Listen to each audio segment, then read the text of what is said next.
humanity sends the first space expedition to Mars, which mysteriously perishes. Rescuers struggle to reach the Red Planet and discover an astonishing find that reveals the secret of the origin of humans and life on Earth. I don't know what the hell we just did. A party is held at the house of astronaut Luke Graham in honor of his departure to Mars. Families of his friends and colleagues gather, and the man says goodbye to those staying behind, including his friend Jim McConnell, who had long been preparing for this flight but had to leave the project due to his wife's illness. The friends wish Luke a safe flight and remember the deceased woman. She would have been happy that the mission takes place. In 2020, the first manned expedition arrives on the Red Planet. Soon people discover a strange white formation near the base in the Cydonia region, which they suspect is the extrusion of a layer of water which will be useful for future human colonization. Transmitting the news of the find to the command center aboard the International Space Station, 4 crew members head to the location of the formation for further research.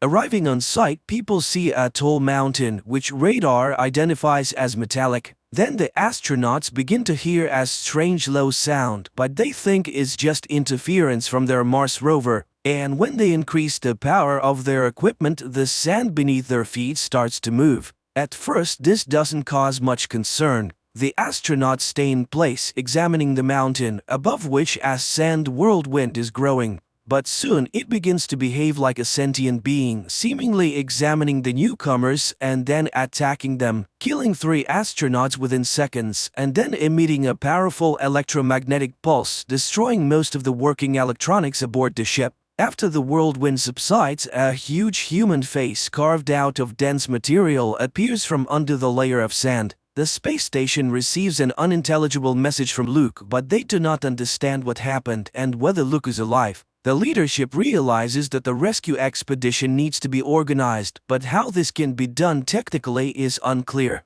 Then Jim proposes a solution to the problem, as he had developed plans for evacuation from Mars. The station commander agrees to consider it but opposes Jim's participation in the expedition because the man refused to undergo tests and left the project. Woody Blake insists on including his friend in the crew, as his refusal to go on the first flight was for a good reason. He was very worried about his wife. Moreover, it was he and his wife who studied and designed the flight to Mars. So Jim knows more about this planet than everyone else, which will undoubtedly help in the rescue mission. Hearing his arguments, the commander agrees, and the rescue ship with a team of 4 people heads to Mars. In addition to Woody and Jim, the crew includes specialist Terry Fisher, Woody's wife, and Phil Ohlmeyer.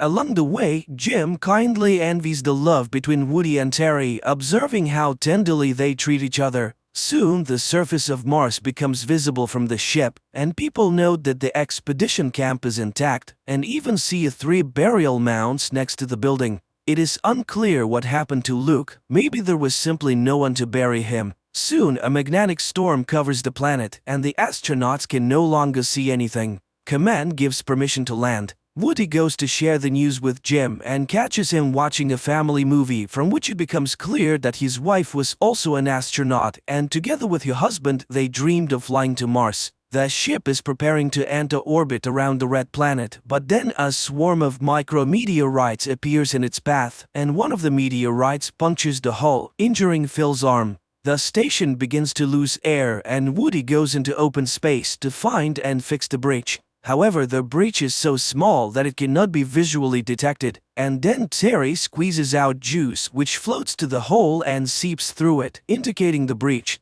However, the crew does not notice another breach in the fuel line of one of the main engines. When the engine ignites, the fuel displaced into space explodes, destroying the ship. The crew has no choice but to quickly don their spacesuits and venture out into open space, hoping to maneuver to the supply module left in orbit from the first expedition. They find the module, but it is moving on a lower orbit than theirs, and too fast. Woody uses up all the fuel in his rocket pack to reach the module and secures a rope to it. However, he fails to stop his own flight and continues to fall towards Mars. Terry, wanting to save her husband, detaches her rope and goes after him. But Woody, realizing that if she continues to try to save him, she will face certain death, removes his helmet and perishes.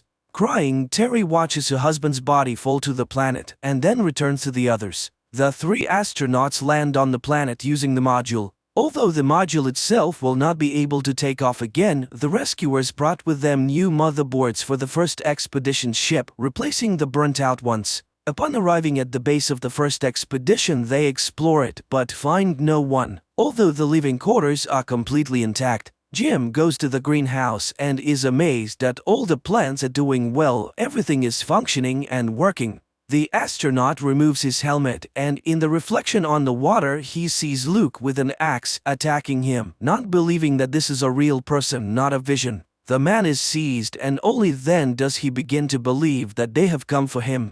The astronauts understand that Luke is not entirely mentally stable, as he has spent more than a year on Mars in complete isolation from the world. After recovering from the sandstorm attack, he buried the deceased and began studying the strange structure. He shows the rescue team the video recording of the discovery that cost his crew members their lives, and people are astonished, realizing that they are looking at the face of a humanoid. He then demonstrates his most important find, a recording of the sound he heard near the formation. After several months of analyzing the sound, he understood that it represents a diagram of human DNA on a rectangular coordinate system in space. Someone left it here as their signature. But later, remembering how Phil created the DNA of his ideal lover from candy, Jim realizes that this is not a signature. In reality, it is a peculiar test left by the creators instead of a lock guarding the entrance to somewhere. It turns out that the first expedition perished because they answered incorrectly. Instead of complementing the DNA proving that they were humans, the astronauts directed radar at the face. Since the answer was wrong, the structure's security system, the sandstorm, destroyed the intruders. The team heads to the Sphinx, but first they send a robot and transmit a signal with the supplemented DNA through it. A bright light shines from an entrance that appears in the face. Everyone except Phil, who stays behind to fix the ship, goes to the face. Jim gives Phil the order to take off at a precisely determined time, even if they don't return. Then the people enter a white room, the door closes, and the astronauts lose contact with the ship. Soon the room fills with Earth's atmosphere, and the people remove their helmets. Immediately behind them, another airlock opens, and upon passing through it, the astronauts find themselves in a dark room where they see a massive three-dimensional projection of the solar system. Then a hologram of a Martian appears, silently explaining to the people that in the distant past, a massive asteroid struck Mars, destroying the planet's ecosystem, which strongly resembled the Earth's. The Martians had to evacuate their race to other star systems, but they also sent a ship from Mars to neighboring Earth, containing the seeds of future life. Hundreds of millions of years later, multicellular plants and animals appeared on the planet, and no one could explain how it happened. Many years have passed since this panspermia. The new forms that emerged from the sent DNA evolved and became humans. They were supposed to return home to Mars one day so that the Sphinx would recognize them as the descendants of the grandiose experiment.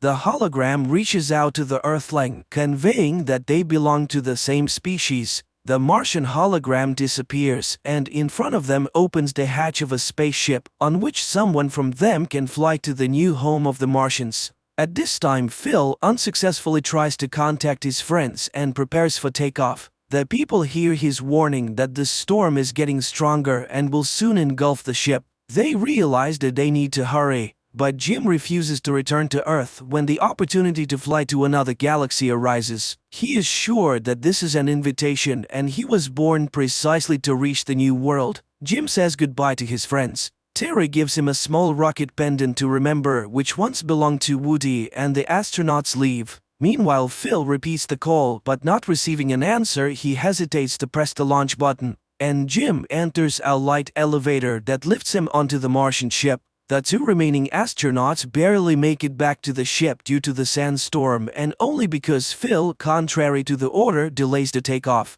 Meanwhile, Jim steps onto a circle that appears before him and suddenly realizes that he can't move as water rises around him. The man braces himself for drowning and holds his breath, but then he takes a breath and starts breathing underwater. He smiles, understanding that this is a new form of life. Images of his past life flash before his eyes, and the man seems to say goodbye to everyone once again. His crew, having taken off, watches through the porthole as the Martian ship with Jim on board flies away at high speed toward a distant galaxy and wishes him a safe journey. This good, kind-hearted science fiction film that was shot many years ago does not stand out for its dynamic plot, but despite numerous scientific inaccuracies, it is interesting to watch and keeps the tension until the last seconds.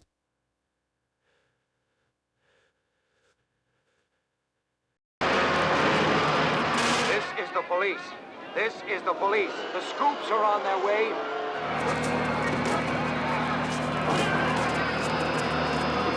New York 2022. The mindless activities of humanity have led to environmental pollution and global warming, complicating life for mankind. The polluted atmosphere has destroyed nearly all natural wildlife, leaving people to fend for themselves. Natural foods are scarce, and people survive on concentrates produced by the large corporation, Soylent. Their latest product, Soylent Green, is made from plankton and promises to feed everyone. However, it is currently produced in insufficient quantities. New York police detective Frank Thorne lives with his old friend, former police analyst Solomon Sol Roth, who has an excellent memory and serves as a kind of archive for Thorne. Moreover, he has preserved a police reference library to help his friend with investigations. This day begins with a conversation about a recent murder. Sol grumbles that Thorne expects too much from his notes. This isn't the Congressional Archive. Meanwhile, the power goes out. Sol reminisces about the old days when food was real and electricity worked without interruption. But people ruin nature and now everything is dying. The man sits on a bicycle which generates energy for the apartment, while Thorne heads to work, stepping over the bodies of homeless people sleeping right on the staircase of his building. The streets are clogged with old cars that, due to a lack of fuel, now serve as homes for the poor or as venues for criminal meetings. In one of these cars, a young man named Gilbert receives a metal meat hook and instructions for an upcoming job from a criminal world representative. Meanwhile, in the apartment of the wealthy William Simonson, his girlfriend Shirley plays on a machine gifted to her. She is very pleased with a successful move and thanks her master when the security guard Fielding arrives to remind the girl that it's time to go. The couple heads to a store where the vendor sells them expensive products and shows them an item completely unattainable for ordinary people, a beef tenderloin. At this time, Gilbert uses the hook to infiltrate the residential complex for the privileged and ascends the Simonsons' apartment. Seeing the young man, the wealthy man remains completely calm, making no attempt to flee or call for security.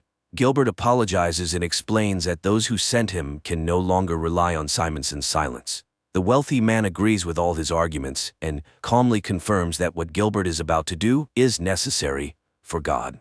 The young man raises the metal hook and strikes Simonson on the head.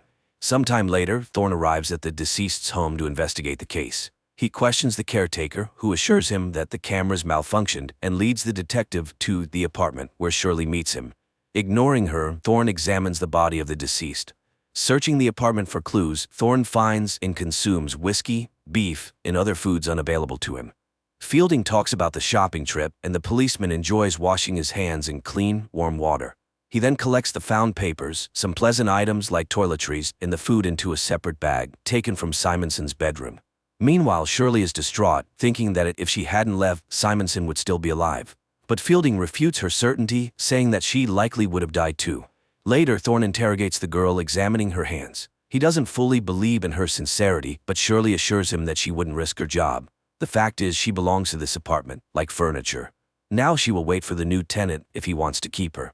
At this time, Thorne is informed about the arrival of the sanitation crew. He orders them to take Simonson to the dump, but the crew reports that the wealthy man will be sent to the incineration plant.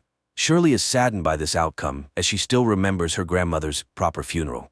Thorne takes the bag of items and leaves. He returns to the apartment, stepping over the bodies of the homeless, and hands Sol gifts he hasn't seen in a long time: clean paper, soap, and pencils. He also lays out a classified Soylent report related to oceanography found in the deceased's apartment. Sol is overjoyed to see vegetables and cries at the sight of meat. The next day, Thorne goes to work. His boss, Lieutenant Hatcher, is unhappy that the case is still unsolved, but the policeman is convinced that the murder was a contract killing. Nothing was stolen from the apartment, there was no security, and the killer used a meat hook instead of a weapon to simulate a simple robbery.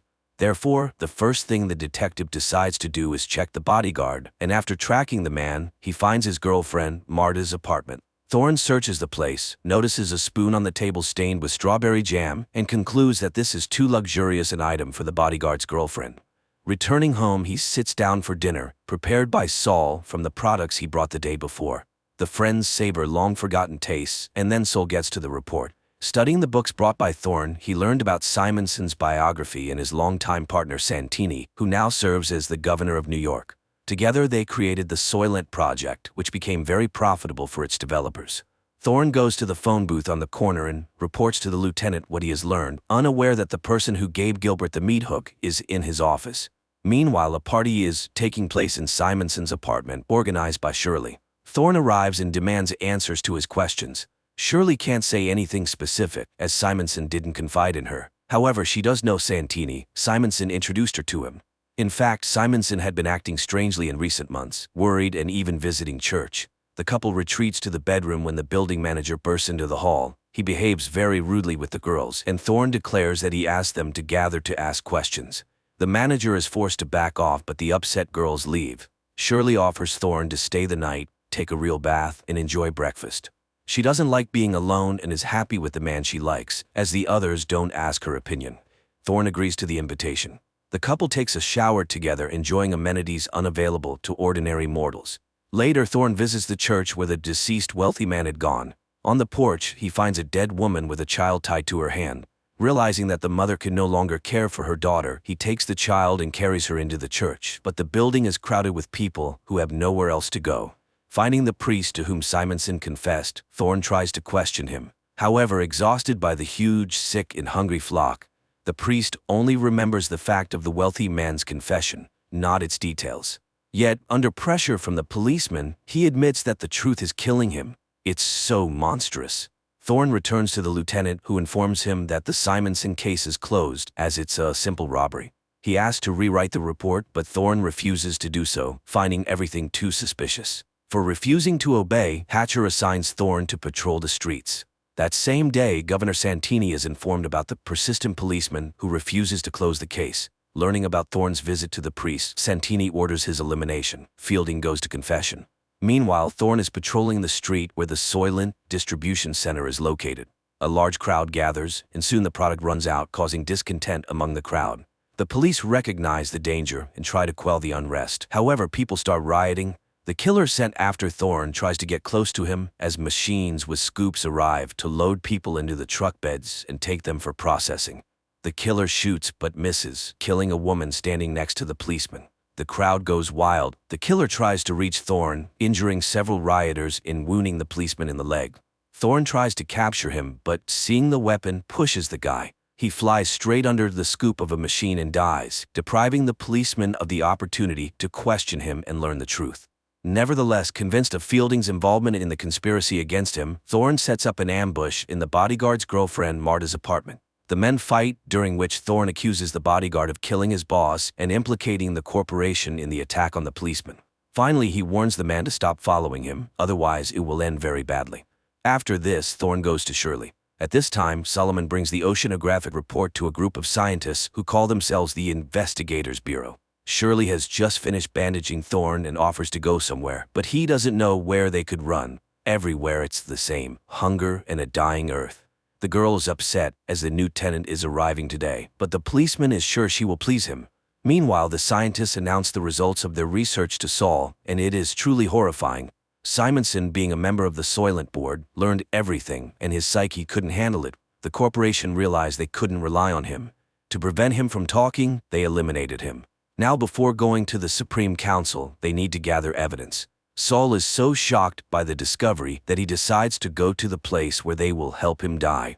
Meanwhile, a new owner moves into Simonson's apartment. He meets Shirley and finds her attractive. That evening, Saul goes to the place, notifying Thorne in a note. The policeman immediately rushes to his friend. Saul is just answering the manager's questions. His favorite color is orange, and his favorite music is classical. The man is escorted to a private room where two young people help the old man undress. He is laid on a couch, classical music begins to play, and scenes of nature that no longer exist. Vanished forests, extinct wild animals, lost rivers, and the beauty of the ocean appear on a huge screen. At this time Thorn arrives at the house of the Lord, and they guide him to Saul's room, but the doors are already closed, and entering is impossible. The detective can only watch his friend's last moments through a viewing window. He watches the beautiful scenes with Saul, marveling at the lost beauty of nature. But Saul notices him and is happy to be able to say goodbye to his friend. Before dying, he tells him about his discovery and begs his friend to find the evidence and reveal the truth. After waiting for the end, Thorn follows the stretcher, carrying his friend's body.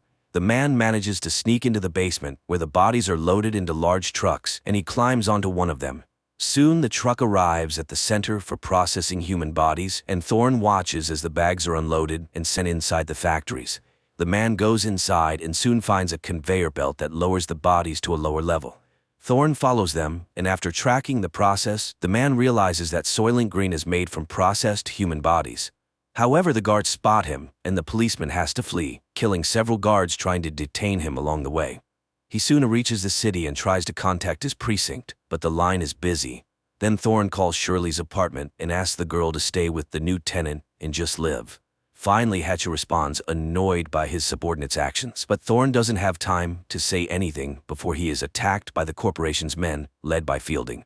The man fires back and runs to the church, though he is wounded. However, Fielding rushes after him. He searches for the policeman among the people filling the church, notices blood drops, and follows them, but Thorn attacks first. A fight ensues, people wake up and scream, but the policeman manages to kill his enemy with a knife picked up from the floor. At this moment, Hatcher arrives. Thorn tells him what he has learned and urges him to tell the Bureau members that the ocean is dying, and the plankton from which everyone thinks Soylent Green is made no longer exists. Soylent Green is made from people. So the corporation is intentionally breeding people like livestock. The lieutenant promises to take the necessary measures. Thorn is taken away by paramedics, but the man continues to shout that Soylent is made from people and asks the lieutenant to stop it. The final scenes replay the images shown to the dying Solomon Roth. The adaptation of Harry Harrison's novel turned out to be terrifyingly beautiful and compelling. The most frightening thing is that there is no resolution, nor can there be. Even if people learn the truth, what will change? And the focus of the plot on ordinary people conveys the fragility and insignificance of human lives, which remains unchanged throughout all times.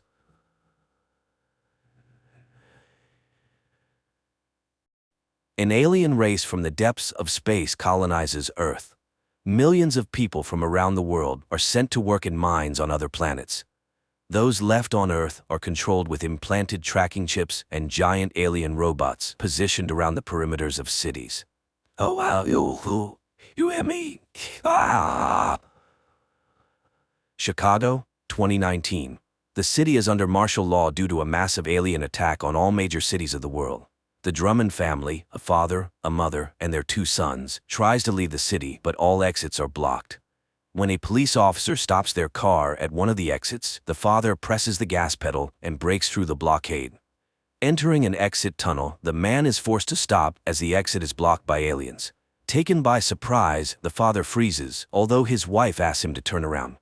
Suddenly, an unknown pulse tears through both adults sitting in the front seats. The children, looking up, see an incomprehensible creature standing right in front of their car's hood. 9 years later, the world, having surrendered without a fight to the invaders, is completely under their control. The operation of vital productions, including power plants, has been restored everywhere. The aliens are called legislators because all laws and rules now come from them. Over the years since Earth's surrender, the aliens have forced humans to build suitable living spaces for them underground, called closed zones, where only high-ranking human officials are allowed entry. It became clear that the alien invasion aimed at Earth's resources, their extraction, and exportation led to huge social stratification. The rich, working for the aliens, continue to live well, while the poor have lost all guarantees, including education and healthcare. Police lawlessness thrives, and the deportation of all undesirable people from the planet has begun. The alien systems block all communication lines, so people know nothing about the life of other cities and countries. Amidst this wave, a resistance emerged, planning an attack on the closed zone in Chicago. But the plan failed, the zone was unharmed, and the fate of the rebels remains unknown, although the police assure that they were all eliminated. And this was supposed to be the first spark from which a flame would ignite. 9 years after the failed uprising in Chicago, the police monitor anyone who raises even the slightest suspicion. Detective William Mulligan reviews video recordings from Gabriel's apartment, whose brother Rafe died in the uprising and was posthumously named a hero of the resistance. The guy goes through his usual morning routines, then wakes up his girlfriend, showing her a photo taken on the other side of the lake, where visiting is now prohibited. But the girl does not want to believe in a change in their lives and asks not to invent the impossible. Gabe leaves the house where his friend, who has obtained and repaired a boat, is already waiting for him so they can sail out of the city tonight. But Gabe reminds him that he is under round-the-clock surveillance. Meanwhile, Mulligan reviews the newspapers and sees an advertisement for the Phoenix fire suppression system, after which he goes to his old friend Jane, who now runs a brothel. At the entrance, he sees the Phoenix emblem on the wall and notices the police chief. The owner greets Mulligan as a good friend and hands him a gift box, mentioning the Donnans and their gifts. Returning to the police station, he shares his findings. Phoenix exists and is preparing something for the New World Masters, but his partner does not believe that anyone could have survived the last purge. At this time in the subway, two resistance members meet because the newspaper advertisement is a battle readiness order given by their leader, whom they call First. He has learned that there is an entrance to the zone through the stadium, and soon there will be a Unity Festival, which high-ranking aliens will attend. The only thing left is to infiltrate.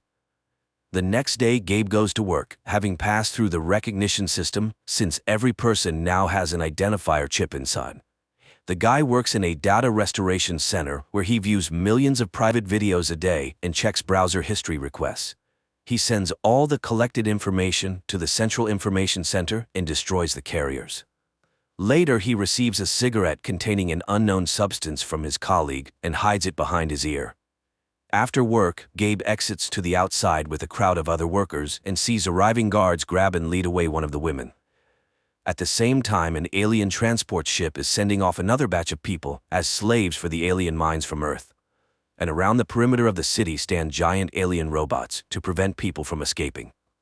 Gabe goes to the boat but is horrified at the sight of the weapon in his friend's hands. If they get caught, they will be instantly destroyed. Their scuffle is interrupted by the appearance of Mulligan, who orders Gabe to get into his car. He reminds the boy that he was his father's partner and now asks not to repeat his brother's mistakes and make the right choice. Gabriel has no information about Phoenix, and he does not intend to snitch, so the conversation goes nowhere. Gabriel goes to the person he is supposed to sell the acquired cigarette to, but the potential client pushes the boy into his van and, putting on them special collars that jam the tracking chip signal, drives him to the center of a destroyed district, where in one of the surviving buildings, Gabe meets his living brother. After a joyful reunion, Rafe tells him that he is the only survivor from his group. Unknown to him, Craftsman removed his chip, and now he has joined a new group. He takes the cigarette and, giving his brother a large sum of money, orders him to leave the area because Phoenix plans to attack the invaders. The brothers argue about the necessity of the uprising, but Rafe is sure that as long as there is time to fight, they should fight. Gabriel then rushes into his apartment and hurriedly starts packing, convincing his girlfriend to join him. The girl tries to persuade the boy to stay, and seeing the money and learning that Rafe is alive, asks the boy to think carefully, as they could then be recorded as accomplices. The couple argues, unaware that the police are closely listening to their conversation. Gabe leaves alone, but immediately encounters Mulligan, who was following him. Gabriel runs away from Mulligan and hides in the secret passages underground. He puts on the remaining collar, and the aliens' drones do not lose sight of him. Mulligan returns to the station, where he has an entire room dedicated to Phoenix, and notes that Rafe might be alive. At this time, Rafe's carrier pigeon reaches the recipient, and the information is passed along the chain to a secret IP center, where upon entering the received numbers, its worker displays Phoenix's target, an official who will gain access to the closed zone that day. The newspapers immediately publish Phoenix's announcement, and the group members receive the call. One of them, working on the radio, plays a conditional track heard by a man with a dog, who immediately takes her for a walk. Her bark is heard by a mechanic girl who rushes to her car. Later, they arrive at an underground clinic where a doctor performs complex operations to remove the tracking chips. Then, he hands over the chips extracted from law-abiding citizens previously deceased from diseases, as well as special containers that need to be kept in the mouth, so they too will be recognized as law-abiding citizens. Meanwhile, one of the resistance members, serving as a priest, meets with Rafe. The pair goes to an arms dealer and receives invisible explosive material from a girl extracted from a crashed alien ship. If attached to an organic carrier's skin or hair, scanners will not be able to detect it. Later, the resistance group gathers together.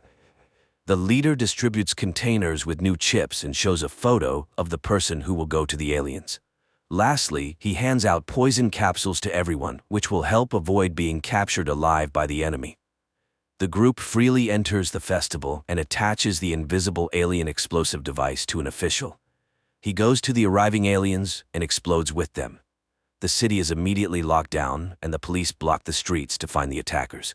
The priest is the first to die, caught in gunfire. Rafe is caught by one of the aliens and tries to escape from it, hiding in a van. This is seen by the guy's comrades, who come to his rescue and destroy the alien.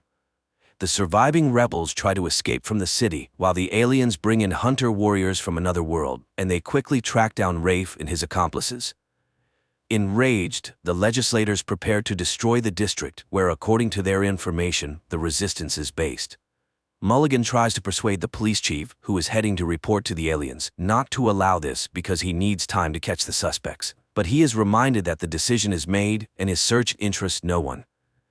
Raids begin in the city, during one of which Gabe is captured, while his brother and two of his comrades reach the station and board buses 2 minutes before the expiration of the chips from law-abiding citizens.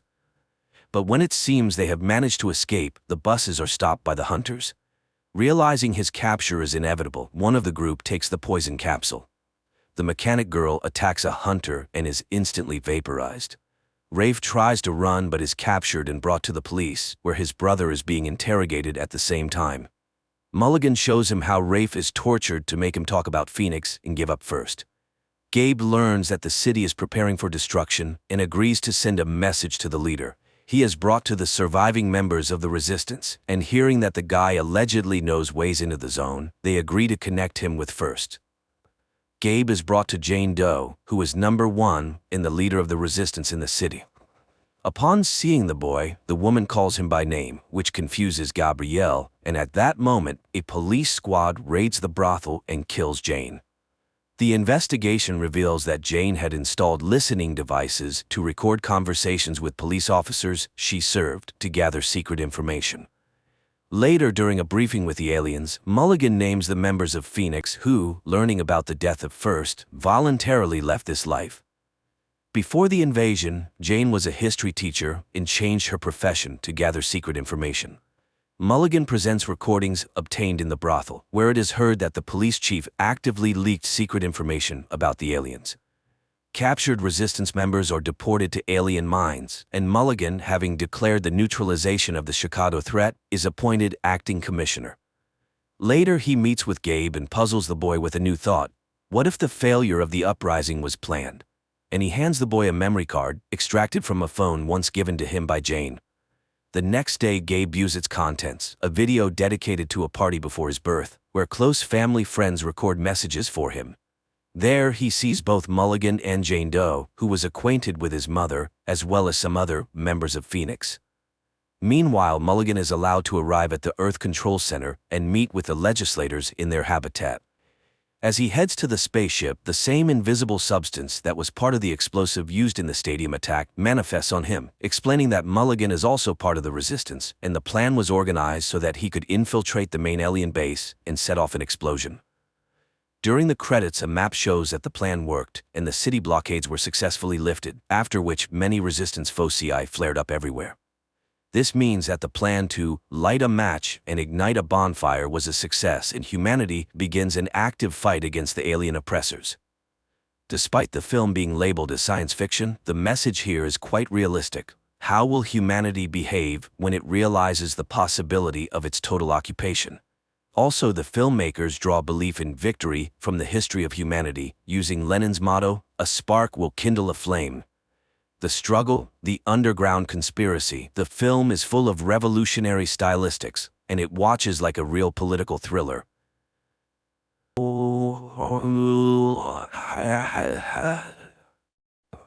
Aliens arriving on Earth first kill an entire small town and then bring half of its population back to life, although it's hard to call it life. We searched for a new home. We found one. This planet. Somewhere in Pennsylvania, in the small town of Berridge, a family sits down for dinner. Suddenly there is a loud bang outside, the lights go out and people briefly come to their senses before dying. Later on, exobiologist Lawrence Stone hears news reports on TV about a powerful explosion in Berridge that killed the entire population of the town, 1,300 people. The air in the settlement is poisoned by some toxic substance, and the theory that the explosion occurred at the local chemical plant becomes increasingly popular. Lauren takes a bath and remembers herself, her father, and a field she used to run through. Her memories are interrupted by the arrival of the military, although Lauren does not quite understand how she can help with the investigation. Colonel Emmerich introduces her to astrobiologist Santiago. Geologists confirmed that the accident was the result of a meteorite impact which released a deadly gas. That's why they were invited to the crash site. The military will be grateful for any evidence they find that can shed light on the nature of the incident.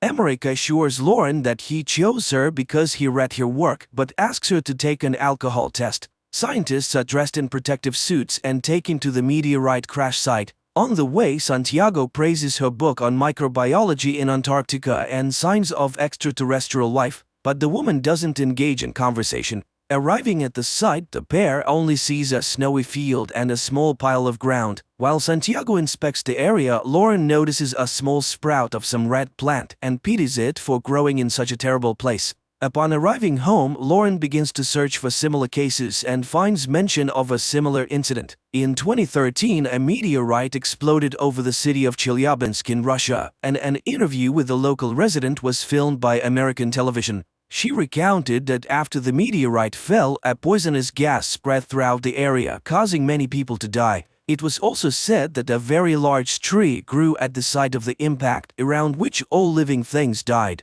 The tree was cut down and information about the incident was kept secret. In the postscript to the interview, journalists reported that the woman was killed almost immediately after it. The next day, doctors begin to perform an autopsy on the man who died in Berridge, and at first everything looks completely normal. But when the doctor makes an incision, a strange blue liquid begins to seep out, which then returns to the body after a short time and the wound heals. But even more surprising is the resurrection of the man who suddenly sits up on the table and silently looks down, not reacting to the voices of those around him. The man has no pulse or blood pressure and his body is cold. In other words, by all indications, the man is dead. Suddenly there are cries behind the door. It turns out that another 40 people suddenly opened their eyes and came back to life. The doctors tried to get some kind of reaction from the resurrected, but to no avail. They are all residents of the town center who not only inhaled the poisonous gas but also ingested some substance that led to DNA transformation. And the only thing the resurrected do is occasionally turn around. Meanwhile, Lauren tells Emmerich about the Chelyabinsk meteorite, but the people in Russia were also victims, which means that this is someone's terrible plan. But the colonel does not believe in conspiracy theories. Later, a government commission discusses the incident and proposes simply destroying the bodies before it's too late. But to get answers, all the data must be carefully studied, otherwise Manhattan could be next. Later, the woman buys alcohol and drinks it while sitting in the car, reminiscing about a trip she took with her father to a secret place. The next day, Lauren goes to a room where the revived people are sitting and, selecting a girl, tells her about a book her mother used to read to her when she was a child, who has long since passed away. At that moment, her phone rings and a photo of the red plant from the scene of the incident appears on the screen, and the girl suddenly grabs Lauren's hand. The woman tells her colleagues about this and suggests that the plant is to blame.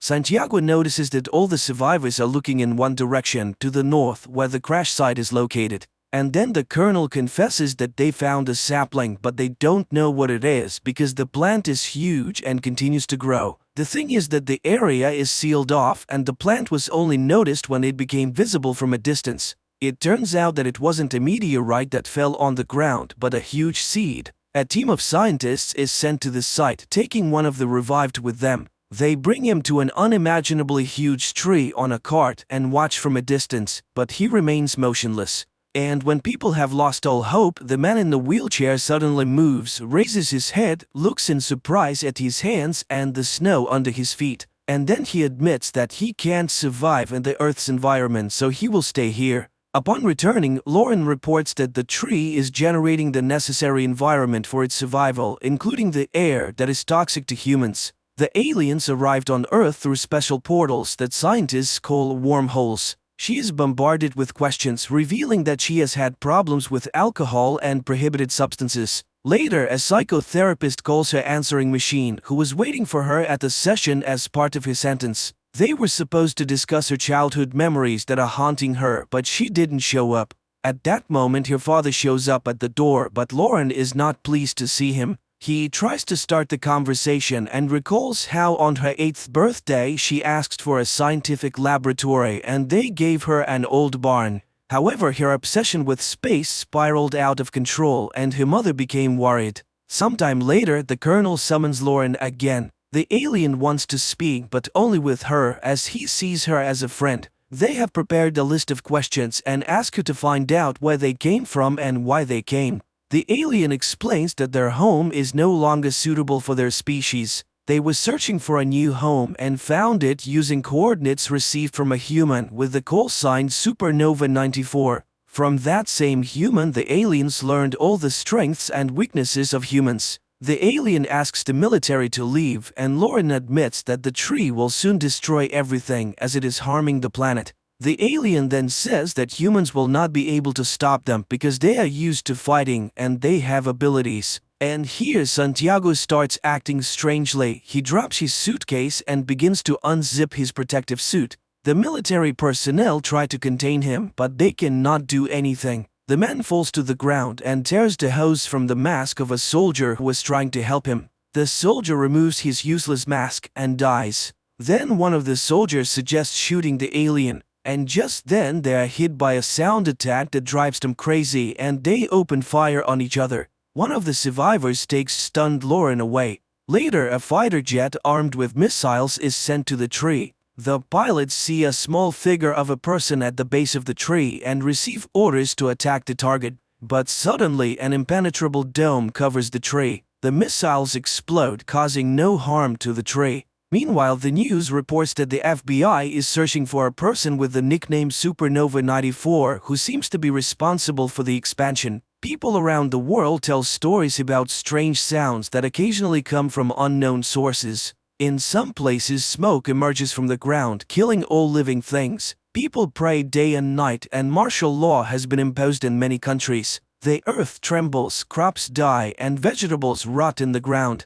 One day, Lauren goes to her father's house, but first she approaches the locked barn, which has a sign that reads Lauren's Laboratory. But after looking at the house, she walks away and heads towards the tree. For many years, she has been tormented by the question of who or what she is. The end of the world is approaching, but she feels relief, as if she will finally live freely. And she plans to find the truth right here. She meets the alien who tells her that the tree is undergoing transformation. Feeling the tremble under her feet, Lauren lies down on the ground and listens to the hum of the planet. The time has come, new life is growing, and all of this has happened because of her. And finally, Lauren remembers the day when her father brought her to a secret base where an unidentified flying object had been brought down. Her father left her to wait in the corridor. Bored, she wandered through the rooms, listening to her father being instructed about a powerful and hostile creature that had tried to plant something before it was shot down by the military. The girl found the sarcophagus containing the alien and reached out to the glass. Suddenly, the creature reached out and touched the glass from the other side. She screamed in terror, not understanding what strange thing was happening to her, causing her to lose consciousness. The frightened guard found her and took her to her father. But the girl looked healthy and left with her father. Only from that day on, Lauren hasn't been quite herself. She draws super complex designs of interstellar ships and writes incomprehensible formulas. At school, she constantly gets in trouble, skillfully manipulating not only her classmates but also her teachers, calling herself an alien who wants to go home. And one day, Lauren tunes a transmitter she has built and contacts a distant planet, taking the call sign Supernova 94. Her parents are horrified and forbid her from entering the laboratory. Lauren smashes toys, draws on walls, and tells her mother the date of her death. It is then that her father learns of her new DNA. The girl seems to be changing, becoming something other than human. Adult Lauren sobs in horror at her discovery, but the alien welcomes her home and she remembers telling the distant planet all about Earth. Meanwhile, mysterious egg-shaped objects begin to appear all over the planet. They emerge everywhere, in forests and cities, deserts and mountains. And one day they suddenly explode, spreading black smoke that kills all life around them. And no one can hide or survive as the roots have already penetrated the entire Earth. The planet is no longer suitable for the human race. All earthly species and plants have been extinct. The evolution of a new species has begun and Lauren's journey has come to an end. She's finally home. And this is where the movie ends.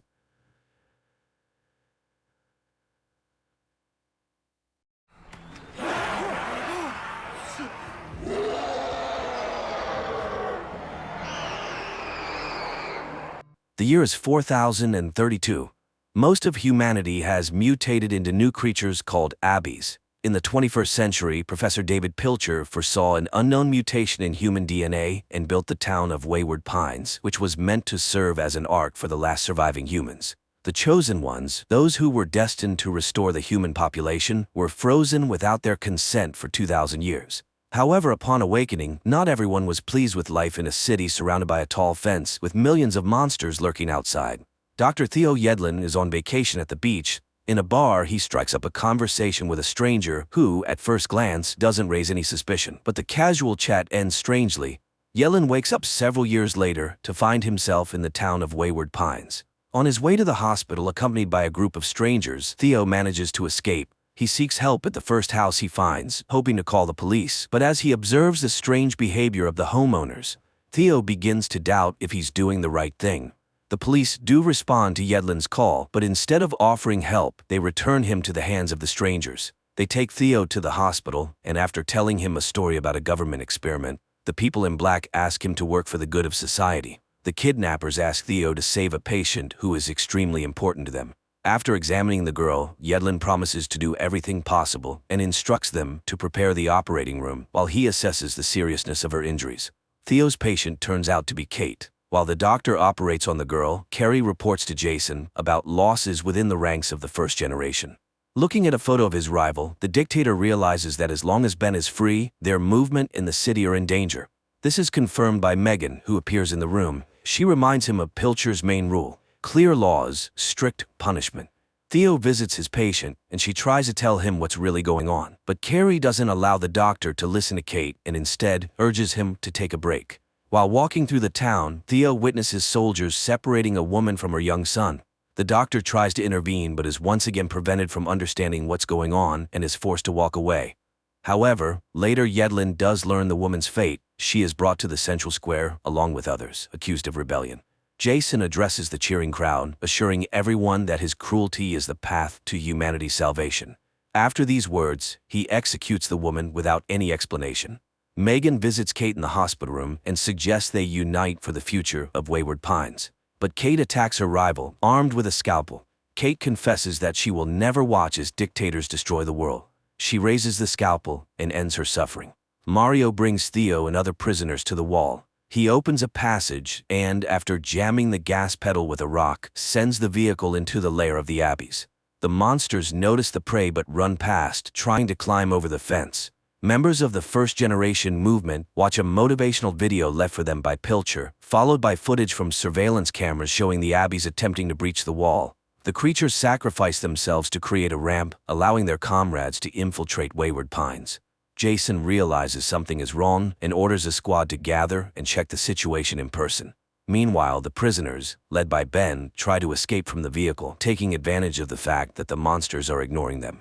Military vehicles approach the wall and soldiers open fire on the Abbeys. But despite this, some creatures manage to leap over the barrier and engage in open combat. The first to be injured is Carrie. An Abbey slashes open her stomach and Jason is forced to leave his subordinates to take his companion to the hospital. Very soon, the leader regrets his decision to get rid of Theo. No one is capable of performing the complex surgery and saving the girl. Jason orders the doctor to be found, and several vehicles must drive beyond the wall. Without resisting, Theo jumps into one of them to avoid falling into the hands of the advancing mutants. The leader of the movement asks Yedlin to perform the operation, but Theo refuses to proceed without an explanation of what's going on. Jason is forced to strike a deal with the doctor, promising to return his wife and revealing that aside from Wayward Pines, there are no other humans. The rest of the planet is overrun by Abbeys. After the surgery, Carrie regains consciousness. Another problem for the town arises: depleted supplies. Jason asks CJ to prepare for the harvest, which is beyond the wall, but the town must prepare carefully for the encounter with the Abbeys. Theo has to come to terms with his new role. He is appointed the head and most likely the only doctor in Wayward Pines. The only thing he disagrees with is the portrait of Pilcher hanging on the wall of his new office. Megan gives a lecture for the teenagers, using an Abbey body to show the mutants' weak points. One of the students admits he knows about the attempted breach, but Megan assures him that the only danger to the town is the rebels. Everything else is under control of the authorities. After examining one of the teenagers, Theo informs Jason of serious issues. Due to the food shortage, the health of the residents is at risk. However, the young dictator doesn't appreciate the doctor's tone or his attempts to change the order in Wayward Pines. CJ prepares a team for the harvest. He suggests using fire as protection against the Abbeys, and after a brief briefing, the vehicles drive beyond the wall to bring back the harvest and save the town. The monsters attack immediately as the harvesters appear, but CJ's plan works. The fire scares off the Abbeys, and the group has some time to gather food. One of the soldiers unexpectedly encounters Ben, but the young man refuses to help his old friend, fearing severe punishment for associating with a rebel. The loaded vehicles leave, and Ben doesn't manage to pass through the open gates. He then stands in front of the camera and addresses Jason, stating that all of the leader's actions are the wrong choice in tyranny.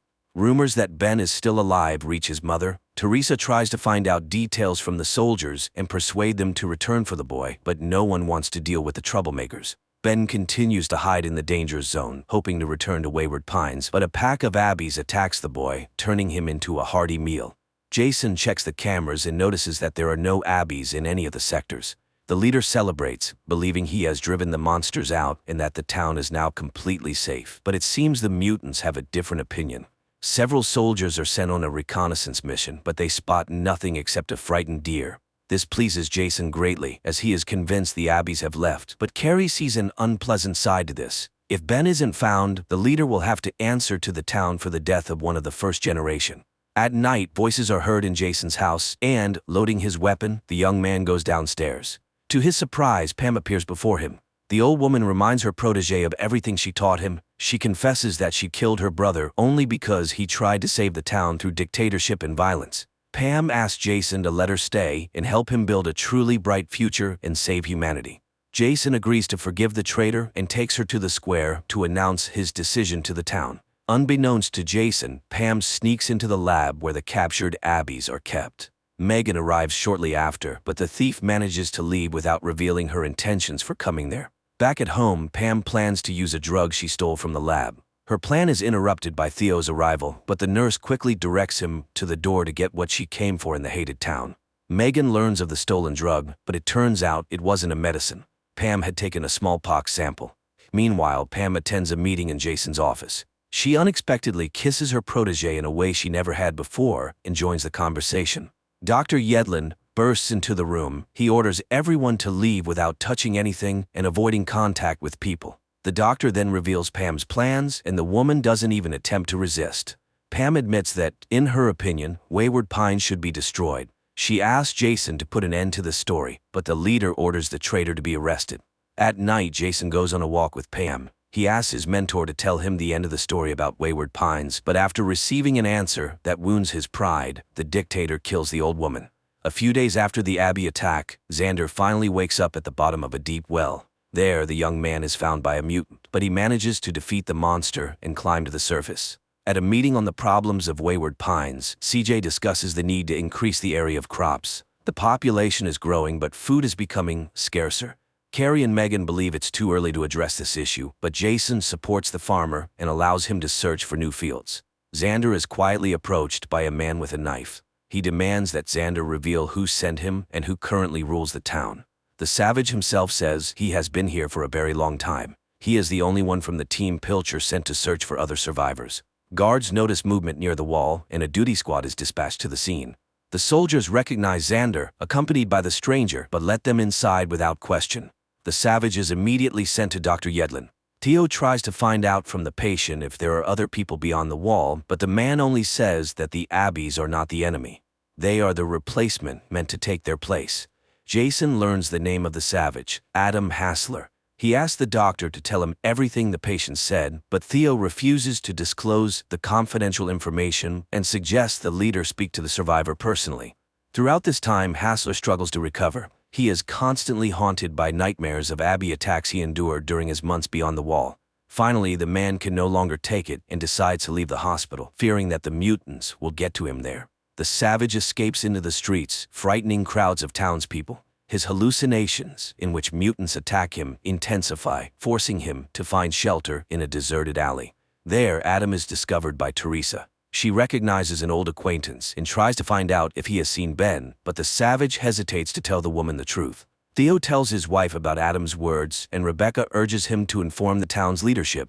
The town sends off the first group, who go in search of new lands suitable for settlement and cultivation. Teresa stops CJ's vehicle and asks to join the mission so she can find her son. Hassler also joins the soldiers, having failed to adjust to the peaceful life in town. CJ gazes with excitement at the landscape he hasn't seen in a very long time. He orders the squad to set up camp and prepares for a night outside the wall. Adam leaves without explanation, but later that night he returns, causing a stir in the camp. Hearing the commotion, Rachel wakes up and the soldiers part to reveal what the savage has brought. On the ground lies a covered body, and even before she removes the covering, it becomes clear that Ben is underneath it. Rebecca brings Lucy, the girl she's trying to protect from the harsh rules of Wayward Pines, into her home. Upon learning that the girl is to be placed in the breeding program, Theo becomes furious and supports his wife's decision. Frank, Lucy's brother, feels responsible for her rule-breaking. He escapes from the academy and goes for an evening walk, but in the city center he faces a greater shock, and Abby appears on the town's carousel. The mutant stands tall before the boy, and this is caught on surveillance cameras. Jason orders the main streets to be cordoned off and makes sure no one finds out what's happening. Several armed men come to the boy's aid, but Carrie asks the leader not to destroy this creature. It is the first female Abby they have encountered. Despite attempts to keep the incident a secret, Frank becomes a school hero. Megan studies the new creature and reports to the leadership about the behavioral differences. According to the scientist, the female is much calmer than her counterparts, and the other captive Abbies have also become more peaceful since her arrival.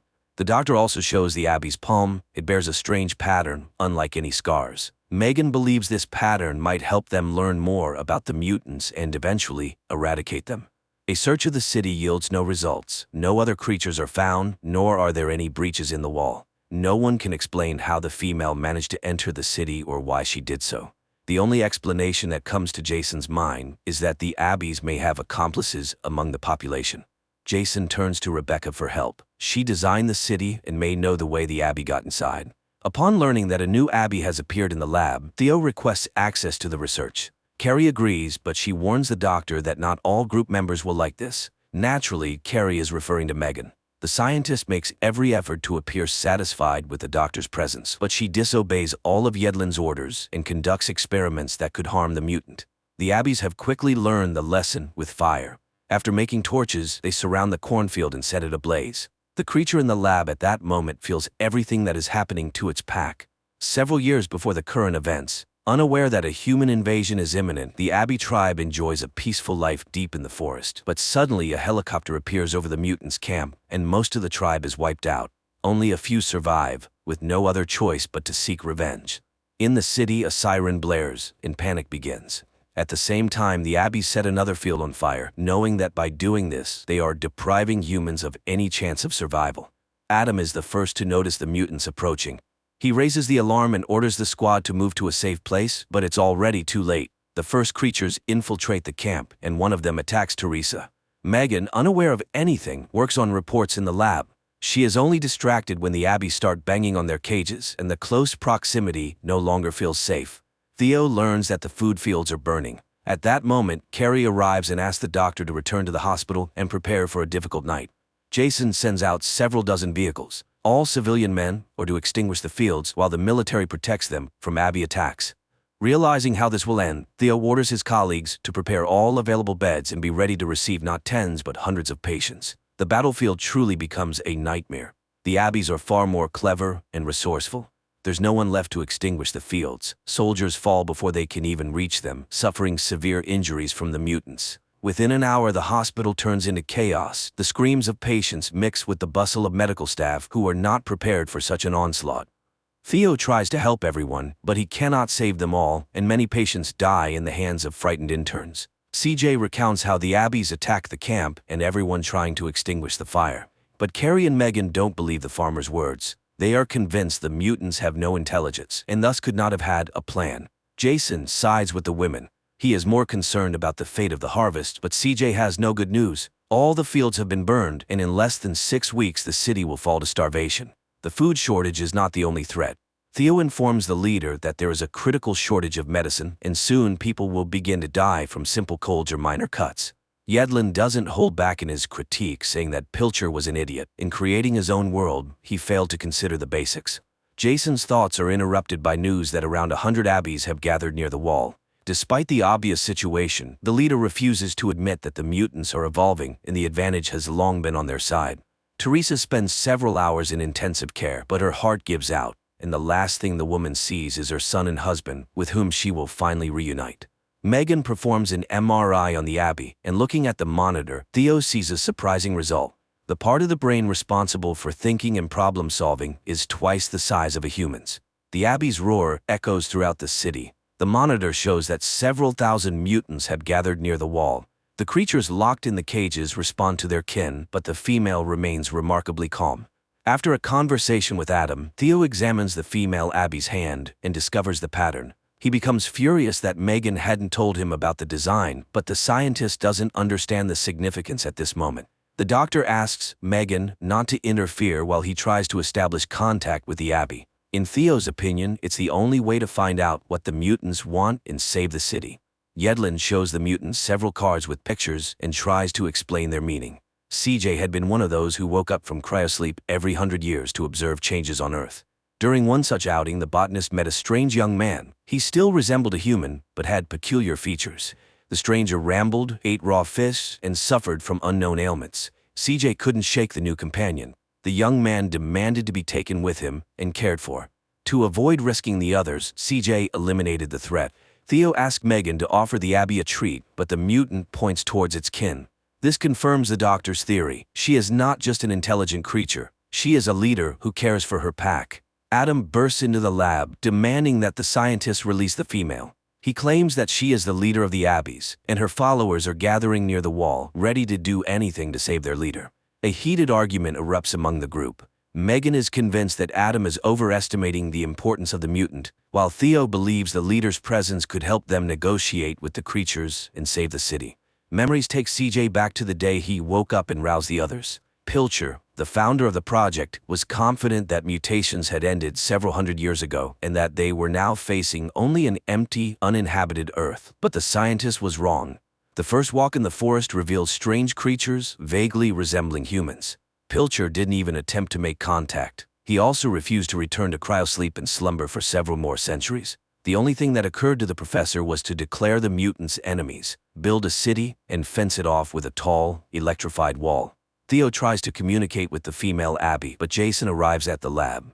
Like Megan and his predecessor, Pilcher, the leader of the first generation, refuses to seek a peaceful solution, convinced that the remaining humans will prevail against the thousands of creatures at the fence. The argument goes in circles, but Yedlin reminds everyone that the lives of all the city's residents are at stake. Dr. Yedlin explains to the Abbey that Jason is their leader, but the female mutant disagrees. She shows the doctor that he should be the leader of the town. This infuriates the young dictator, and he tries to stop the experiment, but Theo stands his ground. Signaling that he means no harm, Theo unlocks the cage of a male Abbey and tries to enter, but the aggressive mutant doesn't share the doctor's optimism and grabs his arm. On one hand, this frightens everyone present, but on the other, they see the female giving a signal, and the monsters obey her. In Theo's opinion, everything went perfectly, but Jason thinks otherwise. Before the leader's eyes, he kills the males and plans to eliminate her as well. Theo wrestles the gun from the madman, and Carrie tries to convince him not to argue with the others. She asks her friend to leave and think things over while the doctor continues his experiments. Megan notices a crimson puddle beneath her and feels unwell. The last thing she sees is the freed female Abbey behind her. At the moment when Theo was unlocking the code, the creature memorized the combination and easily repeated it. The city's residents are assured that nothing dangerous is happening and that they can continue their normal lives. But Theo returns to the lab and realizes that things are far from normal. He discovers Megan's body in the empty cage of the female Abby. At the same time, the mutant sneaks towards the exit. Jason arrives at the scene. He orders the building to be searched, unwilling to admit that he is responsible for what happened. The soldiers search every corner of the hospital, including the underground passages, but it's already pointless. The mutant is running through the forest, making her way to her kind. Suddenly, the Abby slips off a cliff, but she manages to collect herself and lands unharmed. Dr. Yedlin insists that they must warn the townspeople. If the female Abby reaches the exit, she will likely open it for thousands of her kin. But Jason stubbornly holds his ground. He plans to send unarmed townsfolk to search for the creature and fight the other Abbies. The town's school children are locked in the school building. The other residents are also informed of the Abby's escape and are ordered to lock themselves in their homes to avoid encountering the creature. The Abby hides in the forest and notices Frank and Lucy walking by. She also sees a couple in love, but she doesn't attack the teenagers, trying to avoid detection. After this, the monster heads straight for the city and attacks one of the soldiers who participated in the hunt. The scream of the unfortunate soldier echoes throughout Wayward Pines, warning the residents of the danger. The Abby takes the body of its victim with it. Soldiers spot the Abby on the rooftops of houses. They open fire, but once again the monster manages to escape. The mutant continues to toy with the people, appearing in different locations. All those with any kind of weapon are called in to join the search. Xander gathers a small team, hoping to track down the Abby. Theo and Adam also set out in search of the mutant, but all they find is the body of a soldier, which the creature dragged away. The hunters realize it was a trap. The Abby lured them into the forest so they wouldn't interfere with her final tasks in the city. Armed citizens flood the streets, but the Abby manages to evade them, remaining unnoticed. This leads to frightened hunters firing at each other, solving the mutant's problems for her. Finding several bodies and shooters in the street, Theo tries to de-escalate the situation. He asks a young woman to let the soldiers go so they can take their comrade to the hospital. The number of red dots on the monitor rapidly increases, indicating the number of Abbies near the wall. Jason shows Carrie the bunker designed especially for them. He confesses to her that this shelter would allow them not only to survive, but also to enter cryosleep for as long as needed to eventually restore Earth. However, Carrie is forced to admit to her boyfriend that after the Abby's attack, she cannot have children, and there's no point in wasting a capsule on her. Rebecca encounters the Abby in the middle of the city, but before the monster can attack, Xander injures the mutant, protecting his fiancée and their future child. Breathing a sigh of relief, the couple hurries to the wall to find weak spots and fix them. Xander remembers the pit, and the group theorizes that it might be a tunnel leading into the city. The wounded female Abby flees into the forest and finds an entrance to such a tunnel. She prepares to leave the city, but Adam appears behind her, intent on killing the mutant. The female Abby straightens up, and fear flashes in her eyes. Seeing this, the hunter lets her go to her kind. Adam also enters the tunnel, determined to end this once and for all. Jason's squad finds a pipe from which the wild cries of the mutants can be heard. The leader orders the passage to be blown up, hoping this will stop the wild mutants. Adam manages to escape from the other side of the tunnel, but there, he is met by a crowd of wild, hungry Abbies. However, the female with the pattern on her hand does not allow them to harm the man who saved her life and helped her escape. Hassler walks past unharmed. Despite the return of the leader, the crowd of Abbies does not leave the area around the fence. The Abby leader reaches the camp and is taken in by caring elders, remembering all those who became victims of humanity. Observing the Abbies, Carrie sees that the escaped female is getting worse, and her kin gather around to say their goodbyes. But Jason is not moved by this news. He sees no tragedy in the death of an ordinary mutant. Realizing that all the city's problems are caused by the dictator's stubbornness, Theo decides to address the issue and turns to Xander for help, but the men don't have time to discuss things. CJ invites the doctor to an important meeting with Jason. The leader offers two options: surrender and accept their end, or go back into cryosleep. The female Abby's condition worsens, but her kin don't abandon her. They treat her wound and do everything they can to keep their leader alive. Jason addresses the townspeople, tells them about the Abby invasion, and gives instructions for the evacuation. This causes unrest, but CJ steps in to calm everyone down, assuring them that the process is completely safe. After giving several lectures, CJ heads to the control center to check the equipment, but the plan is under threat. The program encounters a loading error. CJ informs Jason of the issue, insisting that the capsules need to be recharged. But there is hardly any time left, and the leader will have to choose who gets to leave the danger zone first. To make the right decision, Jason asks Dr. Yedlin to check all the citizens' profiles and assess their health on a 5-point scale. Theo dislikes this idea and suggests using a lottery to choose the lucky ones, but Jason insists that only those valuable for reproduction should remain in the end. Yedlin decides to use Carrie. He tells her that Jason has decided to leave her to be torn apart by the Abbeys because of her inability to have children. The doctor convinces her of his truth and suggests she eliminate the traitor.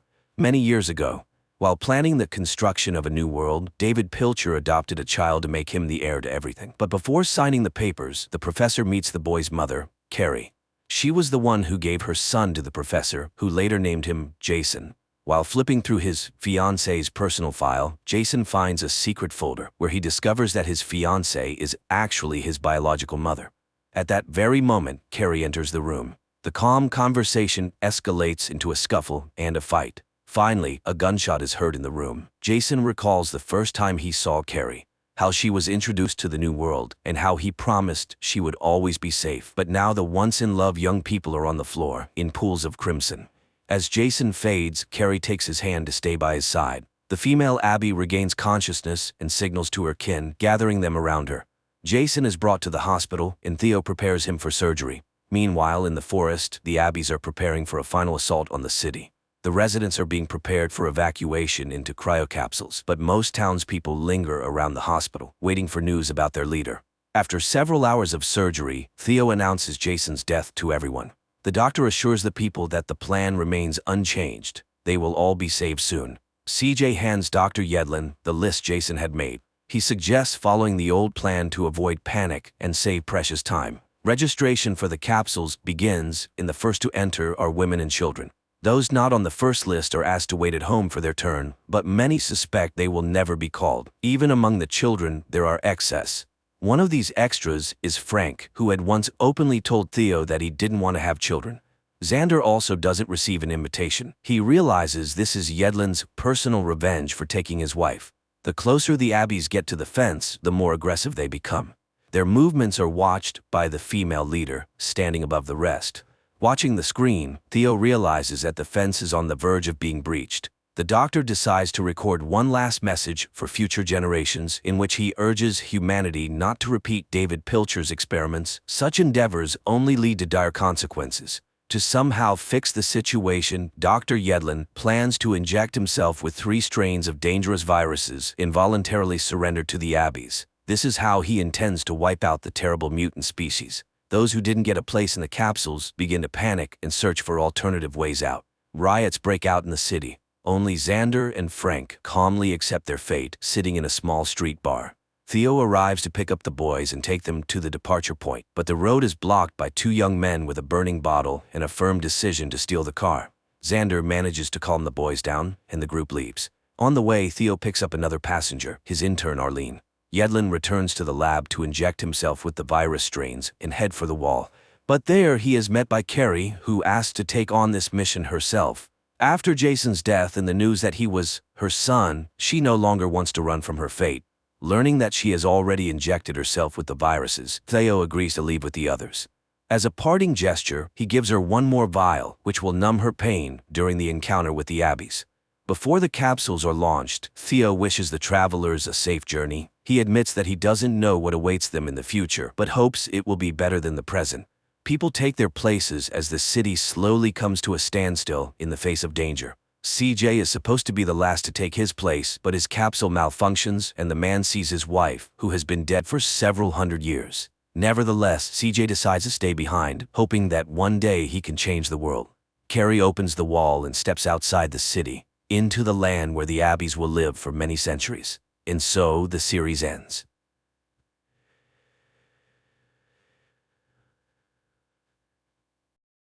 Hey guys, today we have a recap of the next episodes of the show.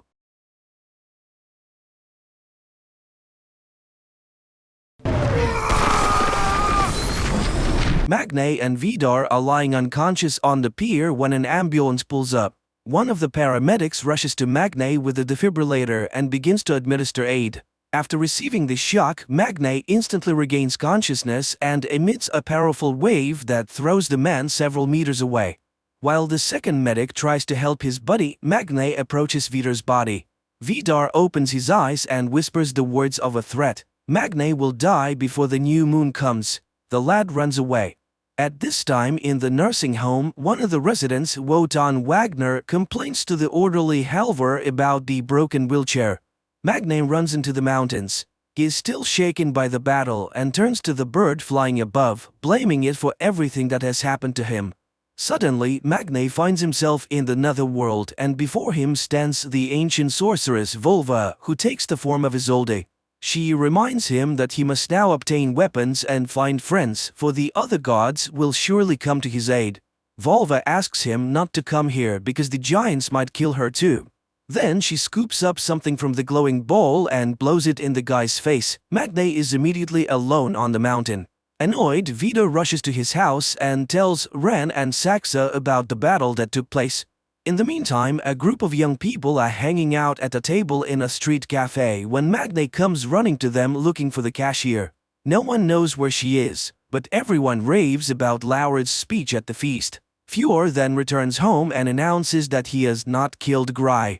Not only that, he's going to leave home and live with the girl he loves. The boy does not want to take part in the coming battle. When he arrives at Gry's house, he announces his separation from his family. Magne reminds Lauritz of the stories of Ragnarok, but the brother does not take these ancient stories seriously. To prove his new identity, Magne bends a metal bat in front of his brother. Lauritz asks for time to think over what he has said. The next day, the head of the Adda police appears on TV and announces that an investigation has begun into Utul Industries, for which a well-known expert is coming to town. Lauritz is watching the broadcast, devouring food. Suddenly, Turid arrives, and she's surprised by his son's voraciousness. In his room, Magne observes an obvious change in his appearance. His muscles are getting bigger and he's getting even stronger. Later, Turid invites the boys to celebrate their father's birthday and shows them a photo of them together. The family goes to their father's grave, where Lauritz makes the statement that the father would obviously be proud of a son who looks like a woman and uses makeup. Here, Magne looks like his father, but Lauritz looks like he's from a different family. Turid smoothes over the unpleasant conversation. On their way home, they meet Erich, and he informs them that by the school board's decision, Magne can return to school. At that moment, Turid asks for help. The car won't start. So Magne pushes the car to the car repair shop, where they are greeted by Harry, the mechanic.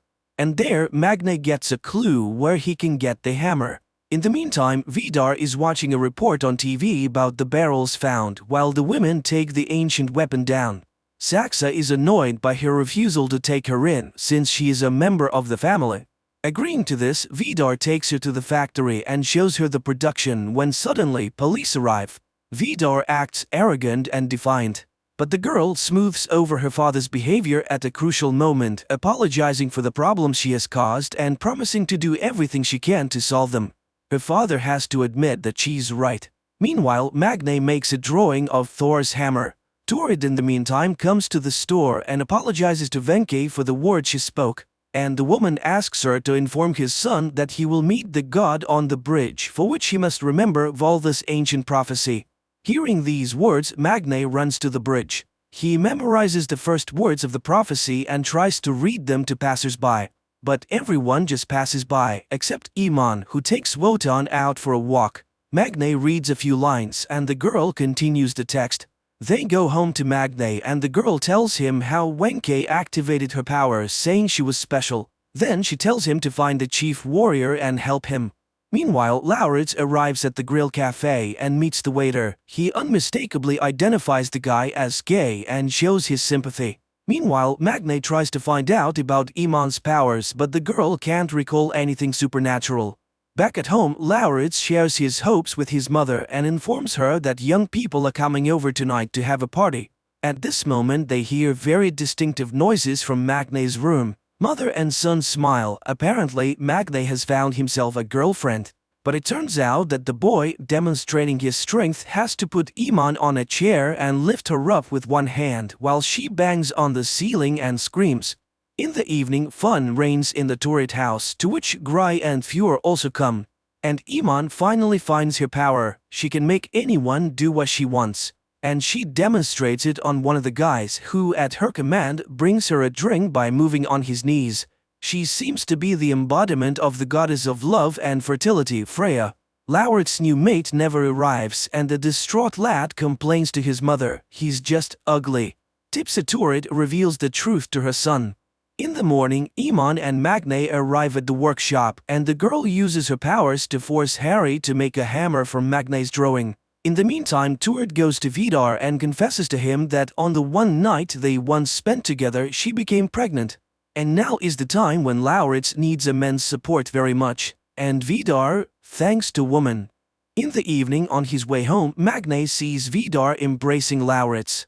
At night, Turret tries to justify herself to Lauritz. She has never regretted giving birth to him, and she won't mind if the boy gets to know his real father better, which Magne dislikes very much. In Jotunheim, Ran trains with her fighting bow, reminding Saxa of her spear. But the girl is completely immersed in the business of the factory. At this point, Vidar informs her of his newfound son, which causes Ran to object. Giants cannot have children by mortals, but Vidar cites fate. And Magne breaks the news to Iman. He then learns that the girl was born in Sri Lanka but grew up in a Norwegian family.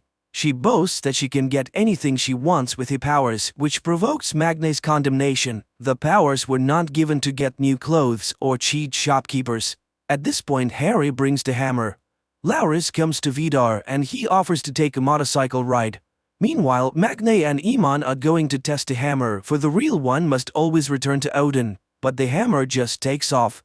Making a stop in the mountain, Vidar tries to ferret out something about Magne, but Lauritz gets it right away. Magne retrieves his hammer but cannot understand why it does not work. Meanwhile, Saxa continues to investigate the company's affairs and makes a statement to reporters. Meanwhile, a company of young people are sitting in a grill bar and watching the news. The guys are shocked by the admission that it's dangerous to drink tap water because that's what they were drinking. Fjord hears Saxa's apology and leaves. One of the girls suggests protesting against the U-Tools who have mucked up the fjord. Turret is writing a note to her sons to not drink the tap water when Lauritz and Vidar enter the house. The boy is thrilled, his father has given him a motorcycle. In the meantime, Ran is looking at the pictures in the family album and suddenly brushes away a tear. At this moment, Vidar enters the house and announces that he is ready to take in his new son, which prompts a harsh protest from Ran. Saxa is struck by the abundance of emotion, for Ren has never been jealous of her husband. In the evening, Magne goes to the grill bar and Saxa arrives there as well. Seeing her, the guy pulls out a knife, but the girl just provokes him. At the end of their conversation, they come to the conclusion that their families have lost their minds. Cisterns of drinking water arrive in Edda, and Fjord receives an invitation from Ran to talk. The woman has arrived at Gry's house and is waiting outside. He listens to his mother's account about the changes in the family and refuses to call Ran his mother. They are merely feigning their relationship. He has no intention of going back and wants nothing to do with the firm. Angry, Ran sees the Sayer family and tries to run them over with her car. But Magne manages to react and pushes his loved ones away. Ran apologizes, pretending to have lost control, but Magne doesn't believe her. He grabs the hammer and runs to Wenke. The old woman is frightened. The giants will kill her if they see them together. She's amazed at Magne's attempt to make the hammer because you can't just get it. She promises to tell him how to forge the real Mjolnir. After all, the giants have an ancient weapon with which they can kill anyone. She begins the story of the eternal fire of the ancient gods but notices Ran and hides in the building, promising Magne to tell him everything when he meets her on the mountain. Lauritz comes to Jotunheim and is treated to mead. Vidar tells him that the lad is not human and gives him the heart of a deer he has harvested for him. Lauritz eats the meat and visions of ancient giants flash before him. Vidar grabs his hand and shoves it into the fire. The boy screams, but as he pulls his hand out, the burn disappears right before his eyes. He is now invulnerable. Ran sees this and becomes enraged. While the spouses are quarreling, Lauritz goes to the bathroom and after washing his face sees in the mirror the ancient scoffer, half-brother of Odin and father of the serpent Midgardsorm, Loki. and he understands he is his incarnation. Back in the room, he hears Rand say that the cashier is really Vulva, and she's going to kill her before Magni gets the hammer. Meanwhile, Magni comes for Lauritz at Utelheim. He asks his brother to return home, and he reluctantly agrees and tells him of Rand's intentions. Magni runs to Wenke. Meanwhile, she closes up store and goes home. But she sees Rand's car and takes off into the sky as a bird. Magni sees her fly away and is glad everything has turned out to be alright. But suddenly Rand draws her bow and pierces the bird with her arrow. The bird falls near the orphanage. The wounded woman reaches Wotan, hands him her medallion and asks him to help Magni. Magni rushes to her, takes her head in his hands, but the woman turns to ash. Magni cries over what was just his mentor, then runs to Rand's car and threatens to kill her. But the woman is very calm. She reassures the witnesses that the boy is simply sick. Iman pulls him away with difficulty. At night, Magni has a dream in which Isolde begs him not to give up. In the morning, the radio announces that the young people of the town are planning a protest. Turid speaks of Magni's intemperance. You should not shout at the school principal in the middle of the street. To this, Magni reminds her of the attempted murder of their family. But Turid is more concerned about the irrepressible appetite of Lauritz, who boasts to his brother of his newly acquired invulnerability. Magni asks to prove his loyalty and to help break into the Utils' house because he thinks the eternal fire burns in their hearth. Lauritz promises to help. Posters and appeals are hung all over Edda to shut down the harmful Utils production, while Fjord and Gry bring her father to the hospital. The girl is grateful to her boyfriend for his support and is delighted when the boy agrees to spend Saturday night with her family. Meanwhile, Wotan examines Wenke's locket and puts it on himself, and at that moment he is awakened to who he really is, the king of the gods, Odin, who sacrificed a night to know eternal wisdom and is able to see the present, past, and the future. He is Thor's father and Loki's twin. Wotan begins to behave intelligently and calls Corpseman Halvar a dark elf, which puzzles the man. Meanwhile, Magni continues his training and studies Scandinavian myths, and then sends a message to Iman that he intends to go to Utelheim to forge a hammer there. In the meantime, Turid and Lauritz go to the store, and while Turid is shopping, the boy tortures the man he meets, Erich, with questions about Loki. He tells him that Loki was the father of the snake Midgard's Orm, which leads him to believe that Loki was the world's first transgender man. Saxa and Vidar arrive at the square where people are getting clean water in canisters. The girl is convinced that they should show their closeness to the people and then everything will work out, especially since the youth protests are planned. That's where Turid and Lauritz meet them and the latter asks to see Vidar. Saxa goes to the factory to attend to business. When Turid arrives home, she tells them that Lauritz has gone to Utelheim, which angers Magni. They had a deal. Apparently his brother has chosen their side. Meanwhile, Lauritz watches Vidar cook and confesses that he would like to come here more often. When he returns home, he is not given a warm welcome by his brother. But Lauritz earns forgiveness by showing Magni the entrance key to Utelheim he received from Vidar.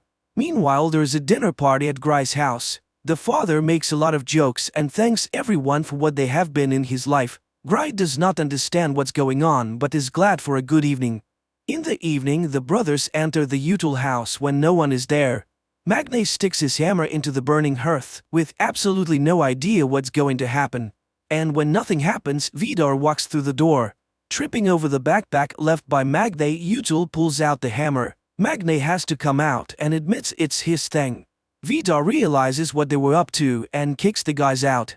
When they return home, they find Erich at the table, who tells them that Mjolnir was forged by stunted creatures that people called dwarfs. Loki became Odin's sibling by swearing on his blood, and when their blood mixed, he became half god, half giant. At night, Ren tries to persuade Vidar to forget about Laura's deception, and the latter promises to kill the boy. In the morning, Wotan gives blood and admits to Iman that he is Odin. The girl summons Magni, who at that moment is invited to the protest against the Utils. Fjord, who is immediately present, refuses to go with everyone else. Magni arrives at the nursing home where Wotan greets him but addresses Lauritz rather sternly. He does not believe the boy and tells him to leave despite Magni's attempt to convince him otherwise. Loki is a traitor by nature, he cannot be trusted. Lauritz is about to leave, but then he sees a table with the blood tests. He tricks the nurse, pulls out Wotan's blood, and injects a portion into his own vein. In the meantime, Fjord watches the protest taking place at the factory gate. Gry goes there with him and supports Magne, believing that it is to his credit. Saxa urges her father to respond, at which point Fjord joins the protesters. He steps forward and makes a speech acknowledging the Utul's guilt and promising to do whatever he can to rectify the situation. After all, we all share the same planet. Looking at this, Lauritz is on the fence. Should he go to Vidar or support his brother? At that moment, Gry receives a text message and the girl runs away. Fjord rushes after her, and Lauritz stops Vidar's car and tells him that he wants to go with him. He gets in his car and makes an indecent gesture to everyone. Gry and Fjord rush to the hospital where the girl's mother tells them about the father's suicide. The man swallowed all the sleeping pills and could not be saved. Vidar and Lauritz arrive at Utelheim.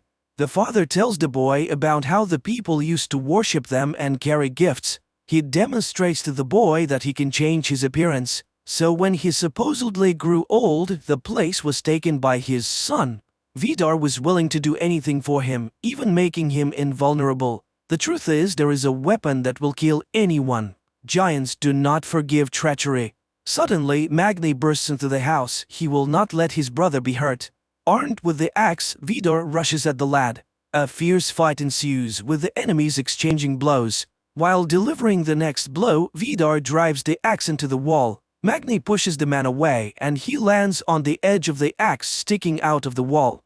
His body turns to ash, which terrifies Magne. Magne suffers deeply from all that has happened and feels guilty about Vidar's murder and the loss of Lauritz, but he cannot confess this to his mother, who is immersed in a relationship with Erich. But she is shaken by the news of Vidar's death. The mother sympathizes with her son and he casts hateful glances at his brother. Gry offers her condolences to Fjord, but the latter stuns the girl with a confession that he did not love his father. Meanwhile, Ran urges Saxa to take revenge, though the daughter is cautious about what has happened. They do not know exactly what has happened, they must be careful. But Ran is fixated on hating Lauritz and plans to take revenge on him specifically. But for now, they announce that Vidar died of a heart attack. The rules of Utul Industries state that the rights of ownership should pass to the eldest son, but Saxa intends to usurp the position. Exhausted, Magne goes to Fjord and confesses to the murder of his father. By the rules of the ancient world, he must give satisfaction to a relative of the deceased, but the younger Utul refuses to take revenge. Upon returning home, Magne discovers forbidding signs on the entrance to his brother's room. Lauritz accuses him of murder. His father was merely going to teach him a lesson. In the meantime, Wotan and Iman arrive at Harry's workshop for the old man's baby carriage, but he cannot do anything about the worn-out mechanism. Magne arrives there as well, and after hearing congratulations on his victory, sharply objects. He has killed a man, and he refuses to go to war. Distraught Lauritz tells the barman that the doctors have discovered a tapeworm parasite inside him, and he begins treatment. In the meantime, Gry and Fjord are eating ice cream on the porch of the barber shop, and the girl admits that her mother intends to move from Edda to the big city. Fjord decides to go with her. He's not going to attend Vidar's funeral. Turid and Magne are summoned to the school, where the boy is given permission to take his final exam and is assigned a topic: Scandinavian myths. After that, Iman tries to convince Magne to return to the battle group. After all, there is no war without casualties.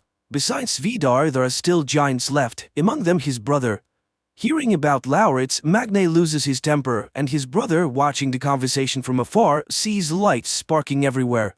Saxa takes on the firm's business with determination and one day talks to Turid, convincing her not to mix emotion and work. Satisfied, the woman thanks the girl for her understanding. Furious, Iman goes to the sports club, where she notices Harry. The girl challenges him to a fight. The guy dismisses it with a joke. Iman gives him a good kicking, but falling down and swallowing blood, the boy gets up again and again. He never gives up. Later, Iman leads him to the old man. She has found the fighter. Apparently, his soul used to live in the body of Tyr, a god of war known for his courage and strength, who lost his arm in a battle with the wolf Fenrir, sacrificing himself to save his friends. Meanwhile, the youths discussed a protest against the util factories and invite Magne to participate, not noticing Saxa, who enters the cafe. The guy is uncomfortable in front of her, but he doesn't know how to stop the conversation. It is Saxa herself who does this. Magne apologizes for losing a father and the girl accepts the apology. At home, Laurits takes his medicine and remembers Vidar bitterly. The mother tries to reconcile the brothers, and while Laurits agrees to hug his brother, he is twisted in violent pain. The boy is taken to the hospital and the doctors are shocked to see the size of the parasite inside the man. He undergoes surgery but the worm survives. The doctors intend to examine it because they have never seen anything like it before, but Laurits intends to keep it. That evening, Fjord and Saxa meet in a secluded spot to discuss the matter. Fjord speaks of Magne's guilt and of his intention to leave with Gry. His sister accuses him of cowardice and she leaves. The day of Vidar's funeral arrives. Magne announces that he's not going to the funeral, but his mother asks him to do so for Laurits' sake. At this point, the boy leaves the room. He has changed his image again and now looks very much like his father. Magne runs away, unable to see his brother.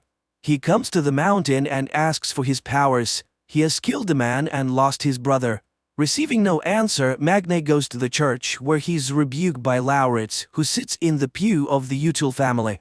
The inhabitants of Edda sing psalms, remembering Vidar, without noticing the storm that is coming upon the city. The priest reads a scripture recalling the son's duty to his father, and this is heard by Fjord, who does come to the funeral. Suddenly there is a thunderclap. Magne prays for his powers to be taken away, and Fjord goes to his father's coffin. And the moment the coffin is carried out of the altar, there is a tremendous thunderclap, and all the panes of glass fly out of the windows. Later, Gry and her mother pack up their belongings. The girl waits for Fjord, but he does not come. Instead, it's Magne who comes to say goodbye to the girl. She then goes up to Fjord's house to fetch him. But suddenly, he refuses to go. There is something more precious than her. Seeing the change in his eyes, Gry runs away and asks her mother to leave quickly. The younger Util goes to the top of the mountain and pulls out the ancient Vidar world axe buried there. The monstrous serpent Midgardsorm is the spawn of Loki. Thor defeats the serpent in the last battle of Ragnarok. Magne wakens from a terrible dream. Isolde looks at him with a reproachful look. He falls down the stairs. He cannot see a thing. Turid brings him his spectacles. Magne understands what has happened. The strength has failed him. That same morning, Saxa admonishes Ren. The woman is abusing alcohol, and Ren wonders whether the girl is indifferent to Vidar's death. The girl nods in agreement. She does not feel anything. She hurries to the factory, but when she enters the floor, she finds Fjord at the desk. He has assumed the duties of the supervisor according to the statute. He exposes Saxa and removes the photo with Gry. Magne goes to Wotan, but he chases the weakling away. Neither Iman nor Harry recognize him anymore. Grieving Laurits goes to Utilheim, where Rand demands his key back and confirms that Vidar intended to kill him. Meanwhile, Magne is preparing for the exam when Erich makes a remark. The guy puts too much emphasis on this story everyone already knows. It would be much better if you looked at those events from a modern perspective. Magne objects. If good triumphs over evil, it becomes evil itself. Erich is pleased. The moral of the myths is very interesting stuff. At this point, Iman discovers her English grades and becomes indignant. Her language skills are perfect. The grades are all wrong. The girl goes to Ran and uses her powers to get her grades corrected. Meanwhile, Turid discovers that Laurits has some kind of monster in the aquarium which she finds disgusting. Magne learns that Iman has used her powers to change the grades. He reminds her that the powers are not for personal use. But the girl retorts, he's nobody now, and she does not care what he thinks. Turid demands that the creature be removed from the house, but she is forced to agree to her son's wish when he reminds her of the loss of his father. On his way home, Magne witnesses Harry beating up a guy who wanted to cheat and did not pay for gas. He intervenes but again receives a reminder that his opinion is no longer valued. Later he asks Laurits to forgive him for he sincerely wanted to protect his brother. He renounced his powers and they were taken away. The brothers embrace, but Loki refuses to help in the battle. Fjord begins to run the firm's affairs with an iron fist and fires Turid for personal reasons. Upon learning this, Magne rushes to the factory and attacks Fjord, oblivious to the fact that his powers no longer exist.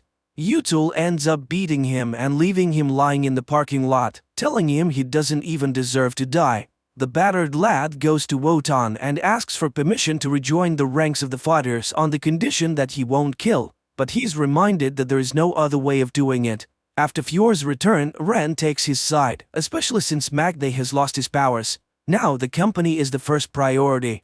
Saxa is against the new policy, but nobody listens to her. Magne's new sympathizer Signy urges the guy to keep fighting Util Industries while Saxa convinces Lauritz to vote against Fjord. After all, he's a member of the family. In exchange, she offers him the key to Utilheim and money. In the evening, Lauritz comes to the Utils and Fjord has to greet his brother. Meanwhile, Magne goes for a run and sees the installation of the stone on Isolde's tomb. After dinner, Fjord inquires about Lauritz's expectations. He reminds him that Lauritz is also a giant. Fjord is willing to buy his vote because he has much more money than Saxa does. Ran takes Lauritz home and warns him to stay away from her family. Lauritz scoffs. Even as a bastard, he is related to Vidar, while the others are not really family. The whole thing is a farce to those around them as they are barren. Enraged, Ran follows him into the house and attacks Lauritz. Magne tries to help but to no avail. Ran openly promises to destroy his family for the powers have left Magne, but suddenly Turid comes home and Ran leaves. Magne decides to do what he can to win the war and returns to Wotan to regain his powers. Wotan reminds him that his greatest weapon is Mjolnir, his only chance against the giants. Magne agrees to lie to Lauritz and get the key to Utilheim. The team of warriors go to the Util's factory as Odin reminds them shortly before that they have everything they need to make the hammer, Volva's feather and Ran's arrowhead. At the mention of the dwarf's name, Halvor enters the room. All that remains is to find the eternal flame, which can only be found somewhere in the factory. Once inside, the team goes to the old warehouse, but suddenly they see guards. Wotan, Odin, is summoned to divert their attention while they forge the hammer.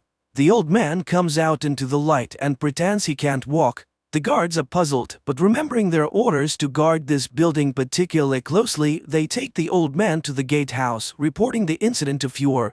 Harry intends to break the lock on the warehouse, but Magne pulls out the key he snatched from Lauritz, lying that he intends to impress Signy by hanging a protest banner in the Util warehouse. Once inside, the team begins looking for the fire, but there is no such thing in sight. Magne reads the words of the saga and everyone understands there must be a dungeon. It must be nearby, and while Iman stays behind to keep watch, the others descend into the cellar and find the ancient forge with the eternal fire blazing. That's when Fjord arrives at the factory. And while the team is working on the hammer, Iman comes out to fight. Under the blows of the sledgehammer, the ancient iron, the feather and the tip of the giant's weapon are fused together. Meanwhile, upstairs there's a deadly battle, and Iman begins to suffer defeat. Harry asks to finish the job, and he goes up to rescue his friend. All that remains is to chop the hilt, but Halvor has never done such a thing and it comes out too short. But Magne approves of the dwarf's work, cools the finished hammer and hurries upstairs. Harry orders everyone to run and restrains Fjord himself, but the man throwing him back against a door slams it shut, amputating a part of his arm. Iman returns to help, ordering Magne to remove the hammer from the factory. The police arrive and now Halvor goes to them, diverting attention from Magne. The boy gets out of the factory and goes home where he's greeted by his mother and brother congratulating Magne on his birthday, which he has completely forgotten about. The media reports about a break-in at the factory, a protest banner posted, and the arrest of 4 people. Magne admits that he too was part of the group, and contrary to his fears, Turid takes it calmly. Without even unpacking the presents, Magne goes to the mountain and tries to abandon Mjolnir, but the strength never returns. Magne calls Iman, the hammer doesn't work, and she tells him to do whatever it takes to succeed. He returns home where Turid asks the boys to go get burgers. They go to a cafe where Signy approves of the action, and Lauritz tries to get the bartender's attention. At this time there is a report on TV about the impending closure of the Util factories because it has been proven that the production has polluted the environment. In addition, tax evasion has been revealed. Saxa also listens to this report. She tries to rectify the situation and asks for a press conference. Meanwhile, the director of the orphanage fires Iman and Halvor, which provokes protests from the residents. Wonton gives a fiery speech thanking the real heroes and sings the national anthem in their honor. Magna's trying to figure out what to do with Mjolnir when Turit asks her to bring Lauritz things. She's afraid to go into his room because of the horrible pet. Confused, the boy goes into the room and sees a nightmarish worm, a veritable spawn of hell.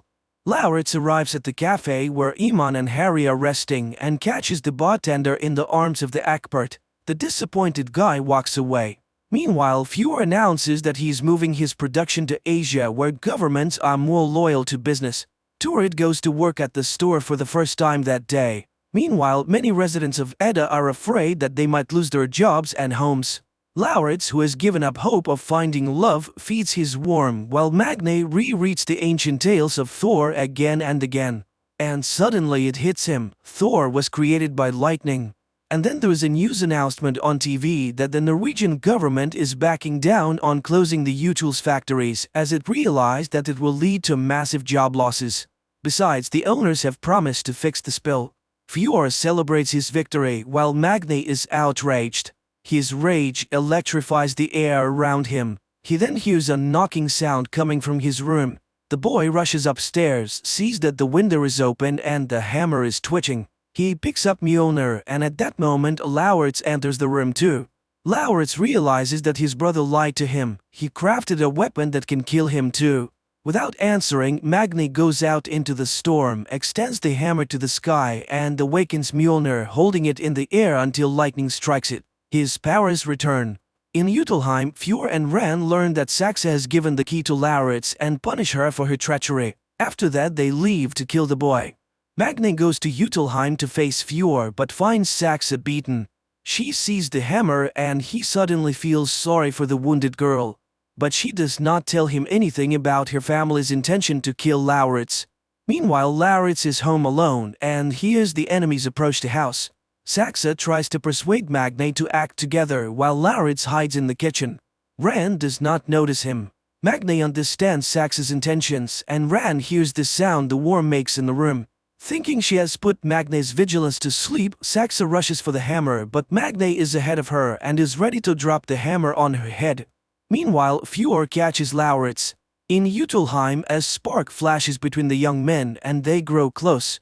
Lauritz begs for mercy and declares that he alone possesses a weapon that can kill Magna. As Fjord and Ren are about to leave, Magna appears on the street and attacks them with the Mjolnir. The hammer hits the U-Tools car and it explodes. Magna picks up Lauritz, who is battered but still alive, and he promises to forgive his brother for deceiving him. In the morning, he carries his creepy pet to the shore of the morass and after kissing it, lets it go free. He wishes his creature to go big and strong and to avenge all his enemies. Ren and Fjord watch this from the shore. The show has had mixed reviews, from good to outright bad. But there's one thing that the viewers agree on: this story is quite compelling. The problem of today, environment, is organically integrated into the plot as one of the key elements of the story. And of course it's impossible to stay indifferent to the views of the harsh but so beautiful Scandinavian nature. Thanks to the high ratings, the show has been reviewed for a third season this year, 2023.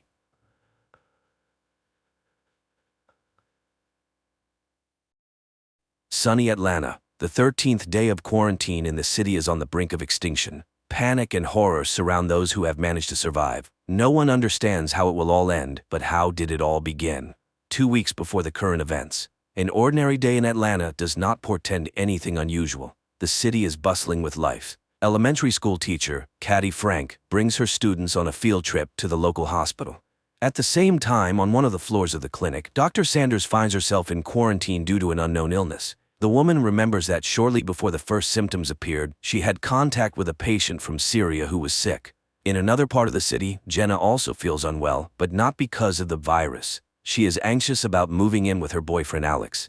At the last moment, Jenna backs out and confesses to a cop that she is not ready to rush. Alex is unable to sort things out with his girlfriend because he is called to the department. There, a major meeting is being planned, where the police are asked to prepare for a difficult situation in the city. There is a suspicion that the Syrian brought an unknown virus to Atlanta and quarantine may need to be declared. Dr. Sabina Lomers speaks to the police officers. She also talks about the threat of an epidemic but assures the audience that nothing serious is happening. Another main character who will face difficult trials is Teresa. The pregnant woman visits her mother's shop, where her mother reminds her that she is expected at the adoption agency, which is looking for parents for her daughter. The reminder upsets Teresa, but her boyfriend reassures her and assures her that he has everything under control. They will run away tonight and no one will be able to take their child. Caddy's students perform for the patients, but the teacher is concerned about why Dr. Sanders did not meet them. The doctor on duty pretends not to know about the colleague's fate and does not tell the teacher about the infected doctor's condition. Caddy begins to suspect something strange is happening soon. When they were about to leave, the doctors announce that the children will have to stay a little longer. The hospital is under quarantine and everyone must undergo a thorough check. Dr. Lorms arranges a secret meeting with Alex and asks him to take the situation under personal control. She admits that she has extensive experience but has never encountered such a virus before. According to the expert, the danger threatens not only Atlanta but the entire world. On-call officers are sent to the Zero patient's home, from where the doctors believe the epidemic began. Cops protect themselves as much as possible with shields and gloves and convince the patient's relatives that they should also take safety measures. The boy is in serious condition and is taken to the hospital despite his attempt to escape. Caddy realizes that her son and his friend Thomas have run away. The teacher goes in search of the boys just as the Zero patient is being brought in. The woman notices the patient but refuses to leave the corridor until her students are found. Officer Jake Riley volunteers to help Caddy. Together they search for the missing boys, and the pair witnesses an even more terrifying sight: the bodies of Dr. Sanders and her fiancé. Fresh news reports indicate that the situation has worsened. The Zero patient died after a severe period. The cops also learn about what happened to Dr. Sanders. But more frightening to the police is the fact that all the emigrants' relatives were also infected. This means the virus spreads very quickly and kills the host within 48 hours. Caddy finds the boys in a rat lab. It seems the danger is over, but the doctor informs her that the quarantine is extended for 2 days and no one will be able to leave the hospital earlier. During the report, Dr. Connor informs the police that they have identified the virus. He assures them that traces of the pathogen were found in the Zero patient's personal belongings, and it all looks like an attempt to deliberately cause an infection. Teresa arrives at the train station to leave for her boyfriend's relatives, but unexpectedly, the train refuses to take new passengers and passes by. Upon learning that Jake is locked in the hospital, Alex directly asks Dr. Lorms about what is happening. The expert admits that a border is being established around the area that cannot be crossed for several days. By evening, panic begins in the city. People are surrounded by an iron fence, and many find themselves separated from their loved ones. Teresa learns that she and Xander are also on opposite sides of the cordon, and the girl will have to decide what to do next. Despite the measures taken, the number of infected continues to grow. At night, experts conduct an autopsy on the Zero patient and discover that the virus affects all vital organs. Furthermore, there is evidence that it takes only 48 hours from infection to the end. There is no chance of recovery, and if a vaccine is not found soon, the world faces serious trouble. Alex manages to contact Jenna and asks her to stay in a safe place. The girl decides to lock herself in her office. Returning to her mother's shop, Teresa calls Xander and tells him that she is okay. Despite this, the boy promises to find a way and get to her through the dangerous fence. Jenna is joined by her colleagues who did not manage to leave the city. Meanwhile, the girl's fiancé receives a warning that he should not break the rules due to personal attachments. Jake is asked to help the doctors sort through the belongings of the sick to find their relatives. Examining the Zero patient's mobile phone, the guy notices a frightening detail. A day before his death, the young man communicated with a blonde woman who had not been known about before. Jake immediately reports his findings to his colleagues, and the department decides to send a squad to search for the stranger. The police find the blonde's address, but her parents say she has not been seen since yesterday. Another emergency meeting is called, and everyone is ordered to find the girl within hours. While waiting for the doctor, Caddy listens to a news broadcast talking about the Zero patient and the doctors who contracted the virus from him. For the first time, the woman notices discrepancies, but her thoughts are interrupted by Dr. Connor, who assures the teacher that everything will end soon and she and the children will be able to go home. Leaving, Caddy still decides to ask about her suspicions. She was surprised that Dr. Sanders died before the Syrian who supposedly infected her, but Connor avoids answering, muttering something about differences in immunity. Jake is sent to find the girl, and the authorities hope to hide the fact that the infected person is behind the fence. But it is no longer possible to help the blonde. The cops find her in serious condition in the apartment of old friends. The blonde and her friends are taken to the quarantine zone. But Lorms admits to Alex that the situation is too serious. The virus spreads faster than they could have anticipated. Alex calls his fiancée to reassure her, but he does not dare to tell her what the city is facing. The police have been ordered to strengthen the cordon and use weapons in case of violations. More people with symptoms of infection continue to arrive at the hospital. Among them, Jake sees many children, but the doctor says that this is not the worst. The hospital is running out of free beds and soon there will be nowhere to isolate the sick. In addition to the bad news, the officer has an unpleasant task. Connor asks him to cremate the bodies to prevent outbreaks of other diseases. Another problem for the authorities is Leo Green, a local journalist. He continues to publish panic-inducing videos, and Lorms instructs Alex to stop the provocateur. The cop tries to negotiate with Leo, but the journalist is sure that the authorities are hiding something and he must get to the truth. A few minutes later, a new video from Green appears online, this time attracting the president's attention. Jenna's colleagues realize that they will not have enough food until the end of the quarantine, and the men decide to go to the store. The girl does not like this idea, but the majority votes to take the risk. Teresa's mother also takes the situation lightly. The girl sees her mother raising prices on essential goods to make a profit. To entertain the children, Caddy takes them to the roof. This gives everyone a chance to breathe fresh air, but the girl does not have time to relax. Thomas runs away, ignoring the teacher's cries. The girl finds the student on the stairs, next to a sick man. Drops fall on the boy, and it becomes clear that he is now infected.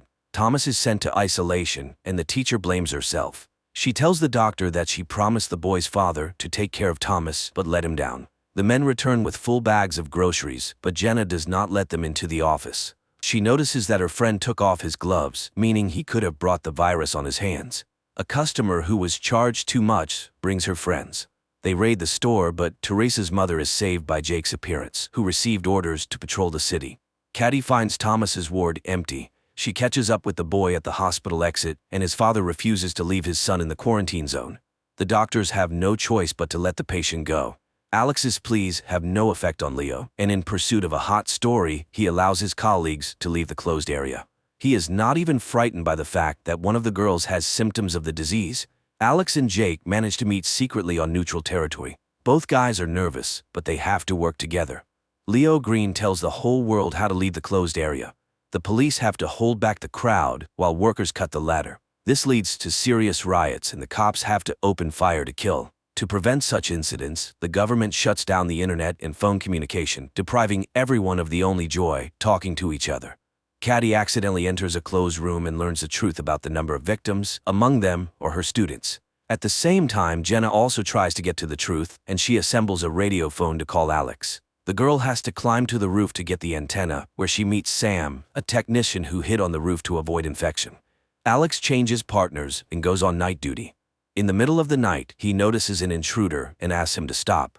The criminal turns out to be Xander, who is trying to enter the danger zone to his fiancée, but the cop does not let him do it and pulls the trigger. The bullet turns out to be rubber, and Xander is simply taken to the hospital. The officer visits him and apologizes, but warns that he will do the same thing next time. Leo decides to take advantage of this. He is preparing a scandalous report about the abuse of power. The store is visited by robbers again, but this time Teresa is also in danger. However, unexpectedly, the women are saved by another gang planning to profit from the quarantine. By the end of the day, Xander's ward is empty. The nurse says he left with Leo Green, but Alex does not have time to stop them. The duty officer reports that the guy has entered the infection zone. Dr. Connor shows Jake the rats that were injected with the medicine. Unfortunately, right before the cop's eyes, the animal passes out, and the hope for a quick rescue disappears. Jenna manages to call Alex, but the call lasts only a few seconds. The girl does not have time to learn anything. Leo accidentally learns about the call. He again hints to the officer that he has taken the wrong side and should think about what is happening. In gratitude for his help, Leo asks Xander to visit his friends and record a video message with them. The guy completes the task and throws the flash drive over the wall, but on it, the journalist finds evidence that his friends are no longer alive. After this, Xander finally finds his fiancée, but raiders block his way. The general panic is compounded by a new problem: hunger. People's food supplies begin to run out, and the government is forced to find a solution. Walking down the corridor with her son, Caddy meets an old man who supplies the hospital with lab rats. The woman notices another inconsistency. She saw Bert with the rodents before the quarantine, but he assures her that this is not the case. Lammers asks Alex to organize food delivery to the danger zone. The policeman asks for time to prepare, but is refused. He must do it by tomorrow without explanation. Alex has to ask Jake for help. The guy is also not thrilled with the idea, but they have no other choice. Early in the morning, the loading begins, and hundreds of people come to get their rations. The gang from the store also gathers for the distribution, and the leader orders Xander to go with them to stay clean. Jenna goes outside for the first time in many days to get some food. She approaches the distribution center, but a gangster car passes by, making her uneasy. Jake recognizes his friend and gives her a ration without a cue. He also hands her Alex's keys and asks her to hold on, as everything should end soon. Constantly thinking about the epidemic and inconsistencies, Caddy again turns to the doctor with questions, but he is clearly not willing to talk about it. The doctor assures the teacher that he knows no more about the virus than she does. The humanitarian point is surrounded by the store gang. There are many more bandits, and they take the food boxes to sell them to hungry people later.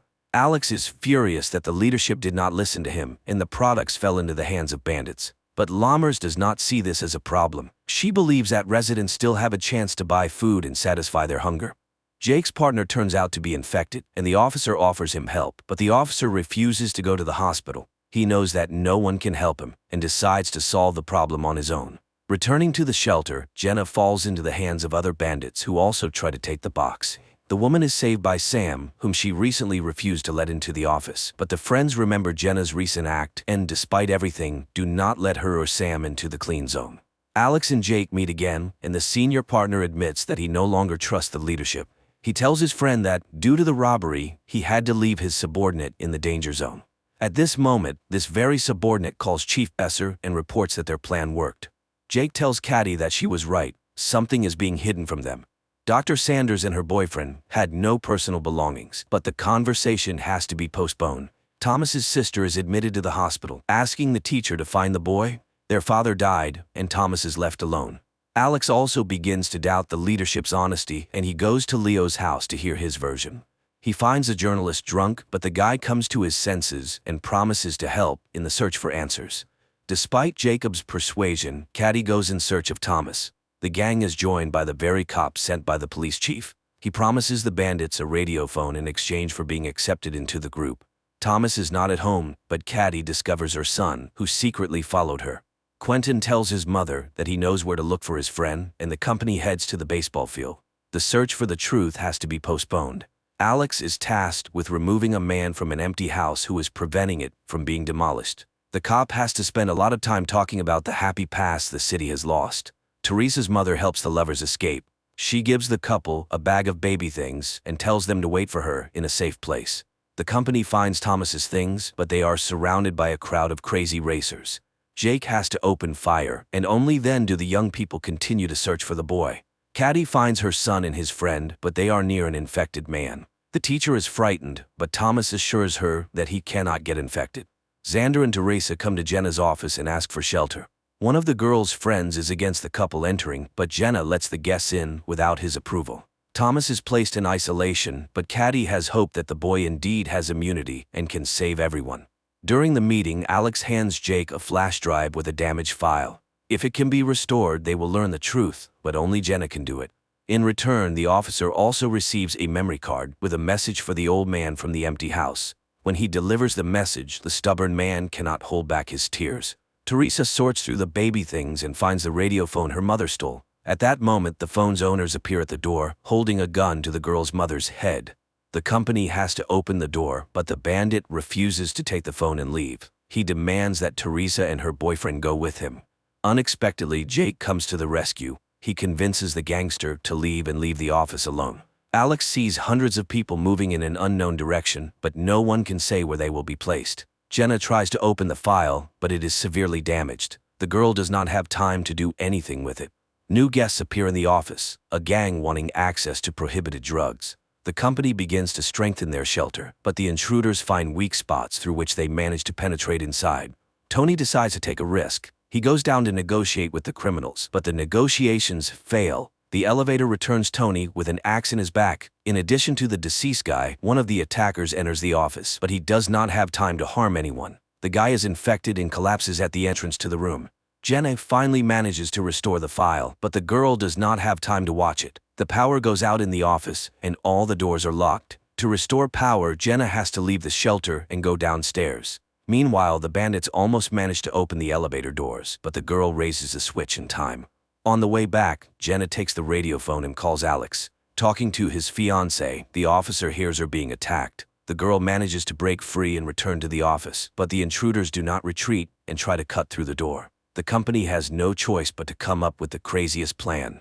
Alex tries to penetrate the closed zone to help his fiancée, but he is caught by the National Guard soldiers. Jenna orders everyone to take cover, and when the psychos burst into the office, Jake activates an explosive device. A fire starts, but all the attackers are unconscious. Unexpectedly, one of them jumps up and attacks Teresa's mother. The men manage to neutralize him, but the woman is infected.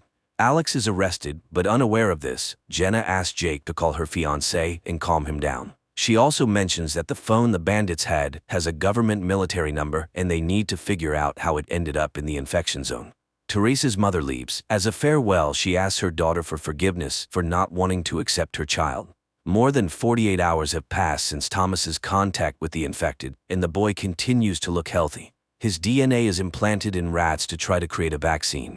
Connor reports his observations to the leadership, but the boss tells the guy that they don't have time for experiments. Caddy and Jake review footage from surveillance cameras and find out that the Zero patient was not the immigrant boy, but a certain Henry Burns.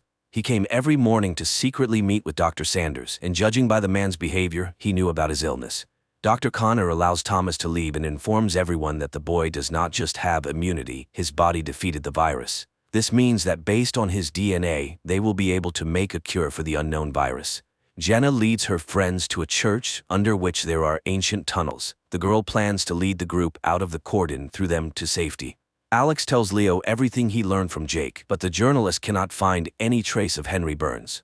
The men get the impression that the Zero patient was deliberately sent to the hospital. Lammers returns Alex's badge and authority, but in return she demands that the cop take Thomas out of the infected zone and hand him over for experiments in her unit. Dr. Connor disagrees with Lammers' decision, but she rejects all objections and insists that only her laboratory can find the cure. Everyone has hope for a quick return to peace and normal life. It seems not everyone will live to see this happy moment, but some decide not to waste time and enjoy the moment, using all possible safety measures. Leo finds out that 2 days before the epidemic started, Burns received a package with the virus. Now he wants to know who the sender was, but Alex asks him to postpone the investigation so he can carry out the order. All night the company breaks through the exit to the tunnel, and in the morning they finally go underground. At the same time, Caddy and Jake go to the meeting place to hand Thomas over to Alex. Dr. Connor realizes he was wrong. The patient bitten by a rat injected with Thomas's DNA is infected. During the seizure, he infects several more people, and the doctor understands that the boy is an asymptomatic carrier. If he leaves the cordon, the virus will take over the entire city. The company has to return due to gas that has accumulated underground. They remain in the infection zone. Meanwhile, Thomas ends up in the hold the zone between districts. He is met by Alex and Dr. Lammers, but at the last moment, the transfer is cancelled and the boy is sent back.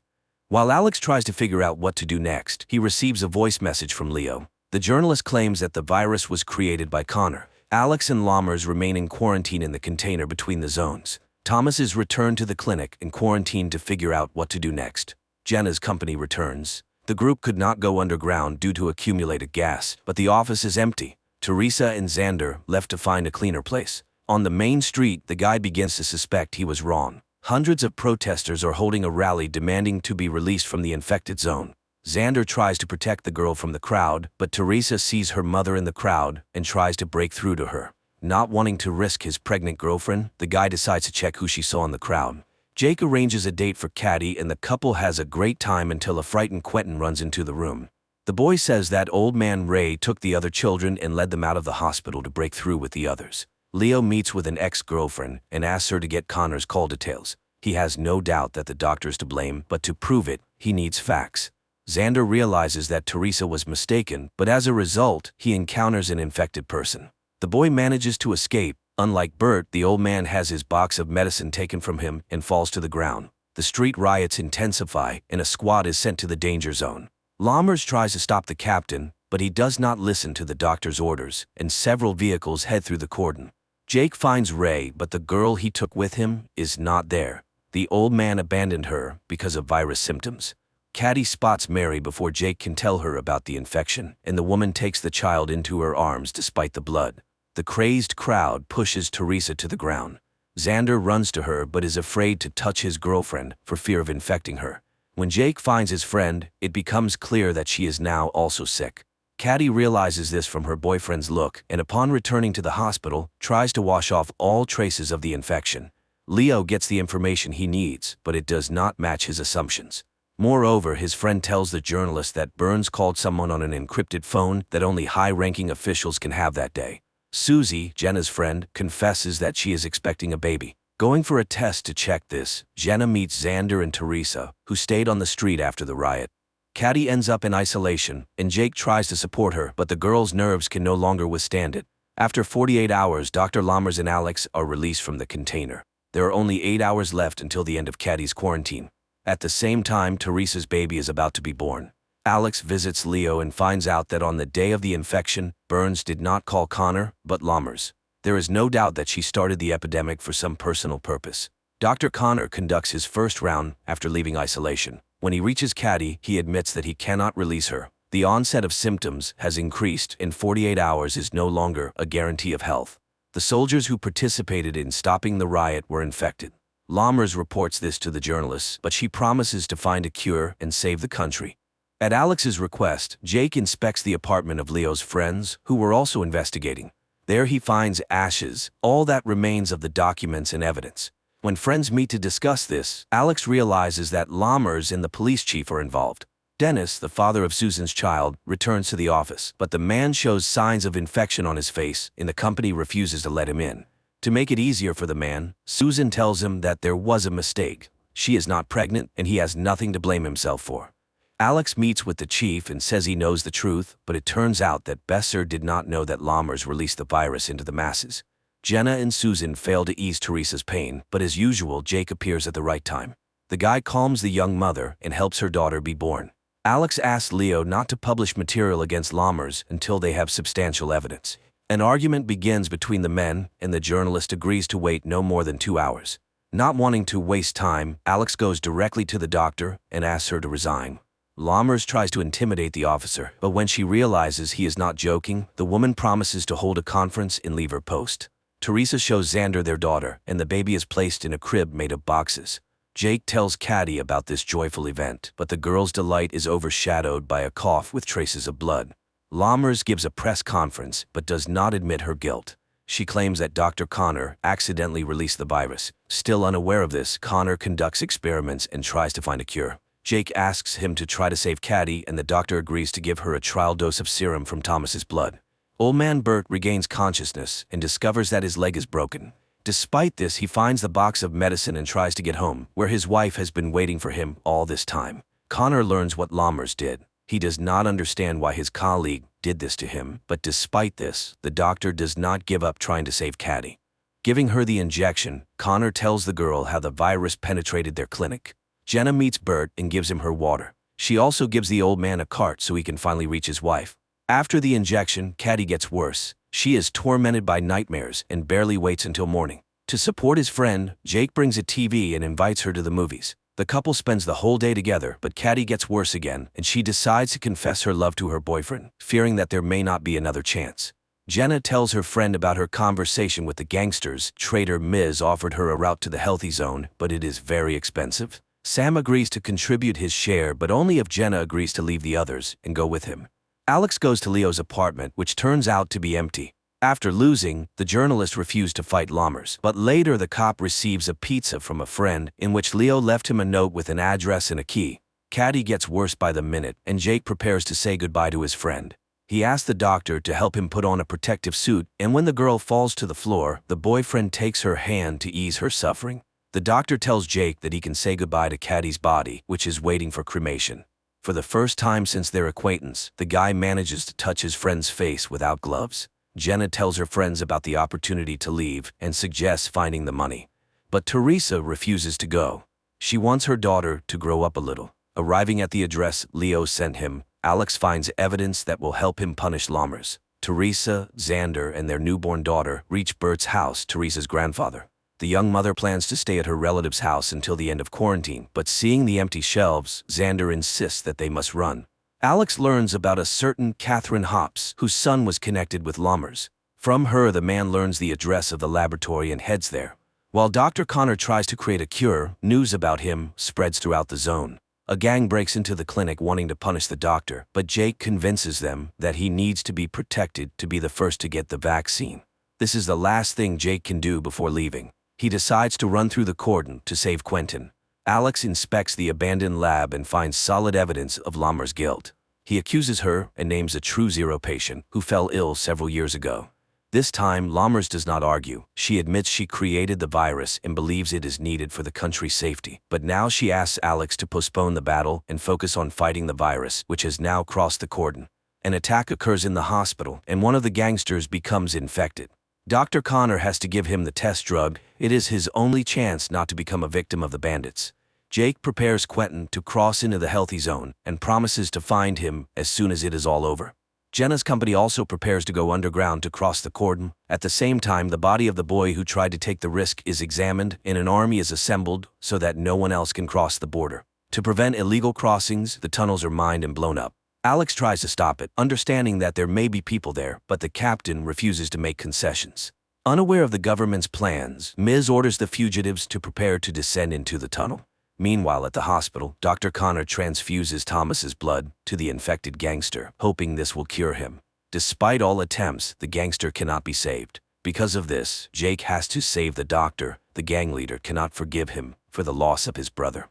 The explosions catch the group deep in the tunnel. The ceiling begins to collapse, and the company is divided. Teresa, Xander, and their baby are left alone.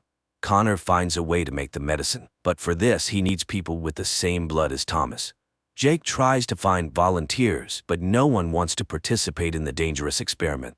Then the guy prepares a speech in which he names all the dead. For their sake, Jake asks people to get tested and, in case of a match, become donors.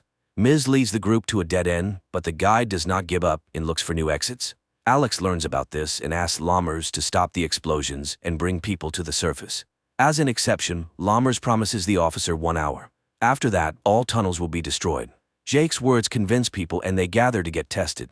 Xander takes his family to Teresa's mother's store and the girl decides to stay there until the end. The doctor finds blood with antibodies. A local priest can be a donor for the medicine. Old man Bert spills the last bottle of wine and adds a secret ingredient to it. He and his wife raise their glasses to toast that their suffering ends. Hugging on the couch, the couple prepares to go to a better world. Alex finds the fugitives, among whom he sees Jenna. The girl assures her fiancé will let them into the clean zone, but Alex does not know what to do. His time is running out. Dr. Lammers orders the tunnels destroyed, but at this moment, Leo's report about everything the blonde did appears on the screens. Alex does not let the fugitives go, but returns to the quarantine zone with them.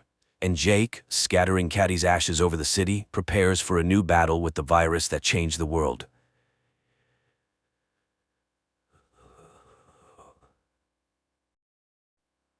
After a young priest arrives on an isolated island, supernatural events, incredible miracles, and frightening omens begin to occur. And it turns out that all of this is caused by the blood of an angel, which turns people who drink it into demons. Riley Flynn looks in horror at the girl hit by his car. The man realizes he is guilty because he was drunk, but there is nothing he can do about it. Later, the man freely admits his guilt and goes to prison, where every night before going to sleep he sees the girl he killed. 4 years have passed. Riley's mother, Annie, eagerly awaits his son's arrival in his homeland, a fishing village on Crockett Island off the coast of Washington state, and raises her youngest son, Warren, forbidding him to go to the peat bogs. But the boy wouldn't listen to her lecturing, and having met his friends, he goes to the forbidden place because no one will prevent the young people there from trying illegal substances and having a great time. They buy the stuff from a local dealer and go to the peat bogs. On the way, the guys stop at the house where Lisa lives. The girl cannot walk. She refuses the offered treat, and the trio goes on their way. At this time, a young man with a huge box locked with padlocks enters the door of the local priest's house.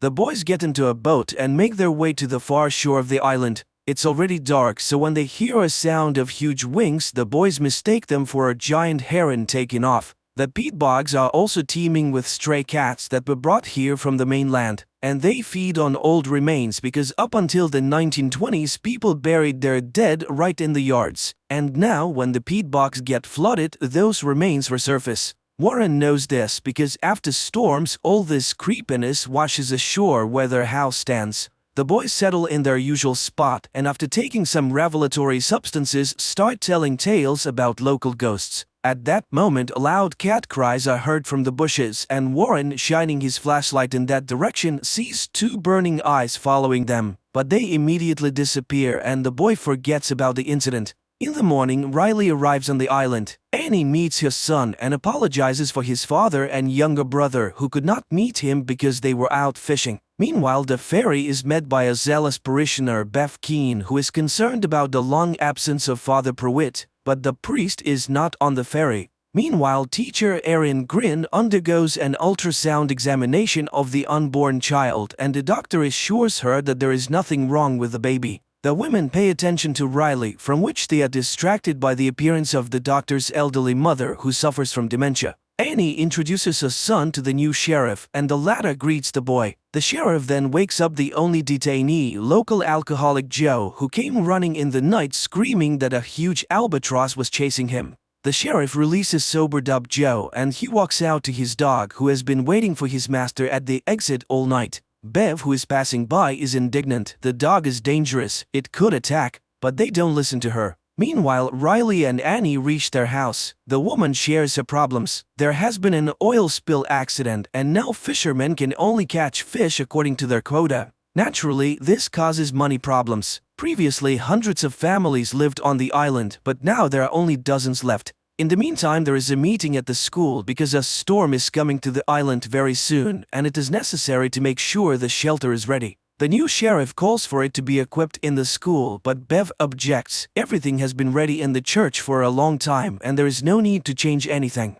All members of the Flynn family finally get together for dinner. Riley informs them that he has to travel to the mainland to check in with the Alcoholics Anonymous, which is one of the conditions for his release. Warren talks about the new teacher, a daughter of an ex. Riley perks up. Is Erin really back on the island? And learns of her pregnancy. Annie announces that their old priest, Father Pruitt, has made the trip to the Holy Land, despite his age-related problems. Warren serves as an altar boy and is aware of the pastor's forgetfulness. Riley disappoints his parents. He has no intention of going to church, which incurs the wrath of his father, a devout Catholic. Meanwhile, Bev notices a light in the windows of Pruitt's house and upon entering stares in surprise at the man who meets her. And in the shoreline thickets, attacks on the cats begin to occur. Before going to bed, the father tells Riley that after what happened to him, Annie goes to church every day and prays for him. He asks the boy to at least sit in the pew for it is very important to his mother.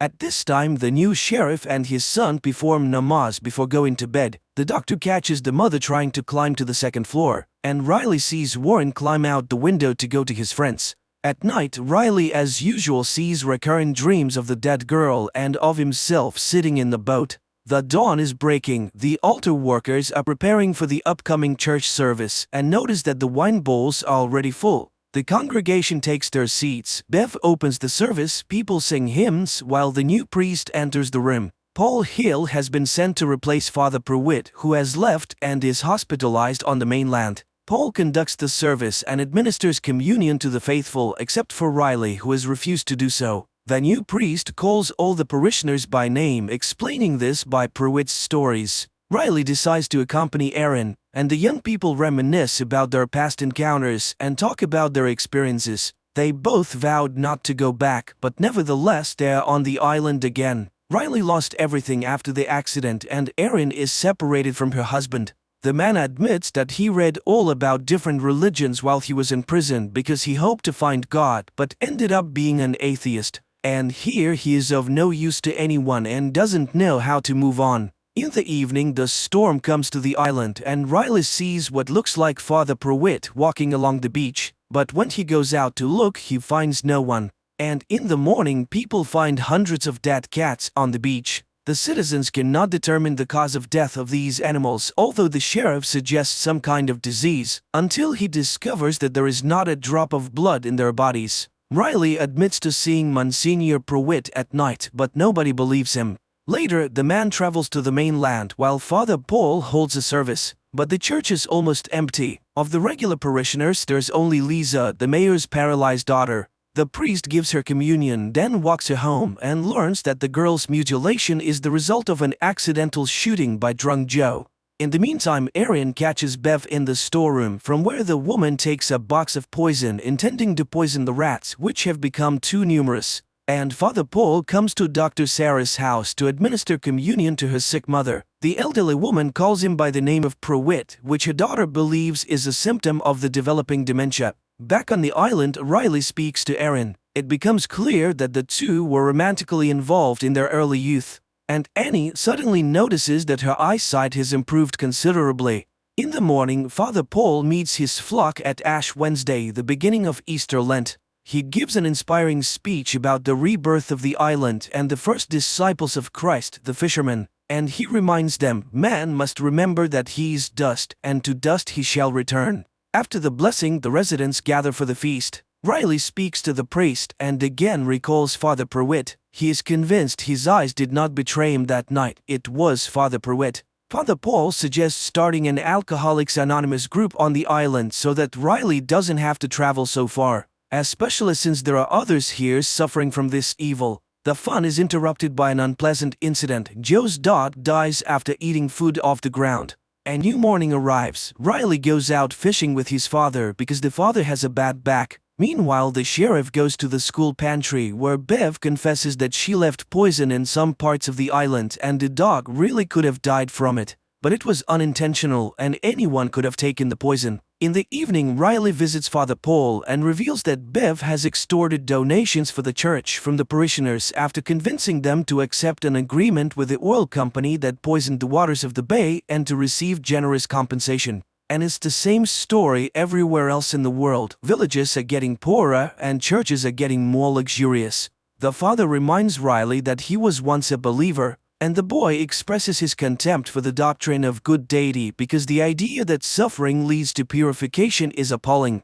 At night, Erin sees a mysterious creature near her house and noticing the bloody discharge rushes to the doctor. But Sarah reassures the woman there is nothing wrong with her baby. Later, she has to convince the frightened mother that she just imagined a face in the window. Meanwhile, the dealer passing by an empty house hears strange noises inside. He walks through the door and is attacked. It is morning and Father Paul for some reason takes a particularly close look at Lisa. Then he insists that the girl get up from her chair and come up for communion, and to everyone's shock, Lisa gets up and walks up to the priest. At night, Father Paul enters the confessional and tells himself that he is lying to the parishioners. After all, Father Pruitt was sicker than they thought, and having gone to the Holy Land, the man often fell behind the group, but the parishioners don't need to know that. They will believe that their shepherd is being healed on the mainland and will soon return to the island to witness the miracles that are happening. For after Lisa's recovery, which is perceived by the residents as a miracle, a religious revival begins on Crockett Island.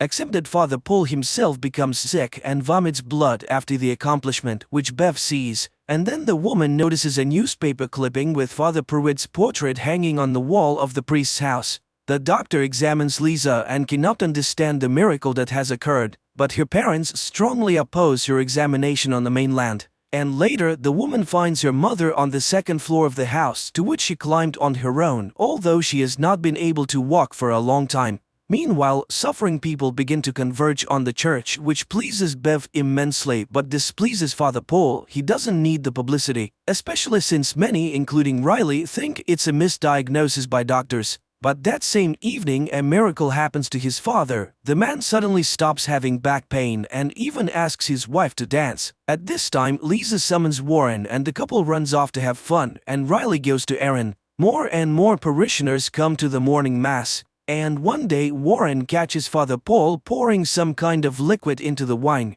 and during the sermon the priest suddenly collapses without feeling. The story shifts to the time of Father Paul's confession, in which he tells the true story of Monsignor Pruitt. After a visit to Jerusalem near Damascus, he was caught in a sandstorm and took refuge in ancient ruins. This is where Father Paul comes to his senses. He is examined by Sarah, though the man is against any intervention. Meanwhile, the sheriff finds a Bible in his son Ali's possession. And Lisa visits Joe and confesses that she hated him for years for stealing her future but eventually forgives him. That same day at the school assembly, the sheriff tries unsuccessfully to convince Bev to stop handing out the Bibles to public school students. Later, Erin confesses that she's intimidated by Bev's confidence in her rightness, and Riley shares with her Father Paul's assignment to write penitential letters to loved ones. That same evening, Sarah's mother begins to speak quite sensibly, much to the doctor's surprise. And touched by Lisa's forgiveness, Joe decides to attend the Alcoholics Anonymous meeting with Riley and Father Paul because he intends to change his life.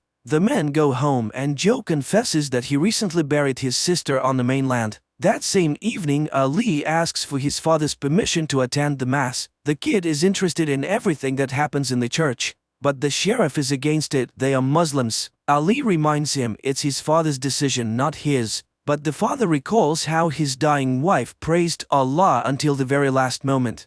God cannot decide who gets a miracle and who does not. The sheriff turns off the light and jumps away from the window because behind it is a pale face, but the next moment there is nothing. In the meantime, Father Paul collapses in front of Bev and the congregation and dies coughing up blood. The action carries over to the moment when Pruitt takes refuge in the dark cave. He burns matches, trying to make out the room where he is trapped, and suddenly sees two burning eyes. Then he is attacked by a nightmarish creature that sucks his blood and drinks his own blood in return. The priest concludes that it is an angel because when he wakes up in the morning, Pruitt finds that he is young again. So he decided to take his savior with him. He rode ahead, waiting for the angel to catch up with him. And he was very much afraid that the angel would disappear. Here on the island he hid it from everyone and lied to the parishioners because he was Father Pruitt. The next moment the priest comes back to life. During a scheduled checkup, the doctor informs Erin that her uterus is empty. It was probably a miscarriage. The woman is shocked. How could she not have noticed it at such a late stage? Meanwhile, Bev cancels the mass and her assistant notices the incredible resemblance between Father Paul and Monsignor Pruitt. She is convinced of the miracle and the others are simply frightened. Bev enters the priest's room and discovers that he cannot stand the light. It is also as if he can feel God inside him. Bev persuades him to manifest the miracle to his new apostles. Riley notices an improvement in his father's well-being, and the father confesses his unjust anger towards his son and asks for forgiveness for his omissions. Meanwhile, Sarah is collecting Erin's tests when her mother enters the office. She answers her daughter's questions confidently and looks much better than before. And then Sarah sees the blood in the test tube begin to boil in the sun and burn to the ground. In the meantime, distraught, Erin spends the day with Riley, mourning her unborn child and discussing their childhood. She resents her mother, who was a real dictator and never loved her daughter. And then she managed to marry her mother's mental double, which only her pregnancy saved her from. She just packed up and left. Then Riley recounts his dream. At this time, Father Paul is reciting prayers, which makes him sick, and then he notices the mark of the cross on his hand. He cuts his hand and drinks his blood. Joe tries to talk himself out of buying alcohol and he succeeds with great difficulty. At night, Father Paul holds an evening communion at the house of the doctor's elderly mother, Mildred, who recognizes him as Monsignor Pruitt. Meanwhile, Riley and Erin talk about their ideas of the afterlife and the basics of religion, after which they feel better. That same evening, Joe stops by Father Paul's house and witnesses Father Paul drinking communion wine. Joe looks at the portrait of Pruitt on the wall. Father Paul looks very much like him. The priest embraces Joe, who pulls away, falls, and smashes his head. Seeing the blood, the priest loses his mind and takes to drinking it. In the morning, Riley explains that his dream has changed. Erin has appeared in it, and the woman is sent to the mainland to another doctor. Meanwhile, Bev discovers Joe's dead body and exhausted Father Paul. She asks the mayor's wife to sing hymns, and she herself orders a couple of parishioners to dispose of the corpse. Bev believes that the priest's actions are justified and that his resurrection is a foreshadowing of Christ's second coming. At this time, Erin hears an expert opinion of the doctor, who doubts that the pregnancy was real. By evening, Father Paul feels good again. He holds an Alcoholic Anonymous meeting, explaining Joe's absence by his trip to see his sister. But Riley knows that this is not true and leaves the meeting confused. When he arrives home, he tells his mother about the priest's lies. At night, Father Paul is visited by Angel, who begins to fill the goblet with his blood, while Riley, determined to deal with it, returns to the recreation center. He opens the doors and is attacked by Angel. In the morning, Sarah's mother impresses her daughter with her blooming appearance, and the sheriff is approached by the mother of the missing dealer who asks him to track down her son. Meanwhile, the parishioners are informed that the Mass has been postponed until midnight due to Father Paul's illness, and the startled people view Mildred, who is considerably younger. Erin, concerned about Riley's sudden disappearance, files a missing persons report with the sheriff, but the letter suggests that Riley may have gone on a bench or committed suicide. At Good Friday Mass, Father Paul delivers a sermon replete with militaristic rhetoric, urging the congregation to prepare for war as soldiers in the Lord's army. This sermon upsets Mildred, who forbids her daughter to attend the church any further. At night, Erin is visited by Riley, who asks her to go in a boat with him. The woman agrees, even though she suspects something is amiss. After sailing far from the island, Riley recounts what has happened to him. After Angel's attack, he quickly recovered under Father Paul's care. When Riley tried to go outside, he was burnt and was forced to return and listen to the revelations of Father Paul. The priest is convinced that the angel's blood is a gift from God, and he mixes it into his communion wine to cure the people of Crockett Island of all illnesses. The priest also admitted that he had killed Joe, but according to him, the murder was justified. He also believes that the vampirism traits they both display are the grace of God, which Bev fully agrees with. Father Paul demonstrated to the boy his desire for blood as food, but reassured him that this would soon pass. Nevertheless, Riley is not ready to acknowledge what has happened as divine providence, while the priest reminds him of the fear of all who have seen miracles. Meanwhile, Bev brings Riley the goblet of the congregation's blood and he drinks it. The priest releases Riley without listening to Bev's objections, for the man's rebirth is complete. Outside, Riley notices how his perception has changed. The colors are brighter and the air more saturated, and he witnesses a conversation between Mildred and his daughter. He visits his sleeping family before heading over to Erin's. Then they head out to sea, where he has nowhere to go. Riley confesses his love for Erin and asks the woman to flee the island. She reciprocates, but at this moment the dawn breaks. Riley sees in the boat the girl he killed in the accident. She smiles and takes his hand. Riley ignites and burns, turning to ash, and Erin screams in terror.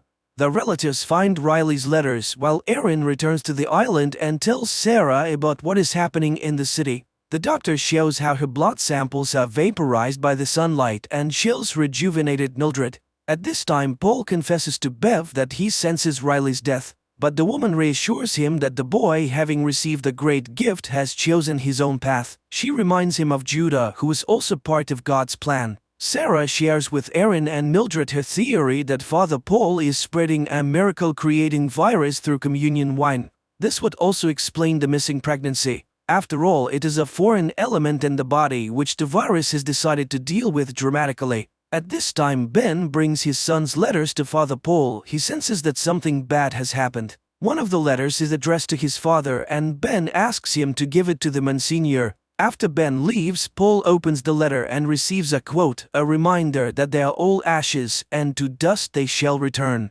And Erin tries to tell Annie about Riley's death, but the angry woman throws her out, not wanting to believe the terrible news. Sarah informs the sheriff of her suspicions about what is happening in the church, but he refuses to take any action, not wanting to further aggravate relations with the locals, especially since he has already encountered unfair and prejudicial treatment. Erin, Sarah, and Mildred decide to move to the mainland, but find that the mayor has sent the ferries away for repairs, and the fishing boats are almost all in need of repairs. During the night, the power and mobile network go out, which are also shut down by Bev's handmaidens. Erin decides to go to the Mass to see the danger for herself. Meanwhile, the sheriff allows his son to attend the midnight Mass, and he asks his father to go with him. Before the Mass begins, the townspeople make a procession around the island with candles and hymn singing. The service begins with Father Paul confessing to our lie. Then he confesses that he's Monsignor Pruitt. And today is the beginning of a new era for all of them because holy blood flows in their veins. He calls a parishioner and asks him to drink poison, to die and be reborn.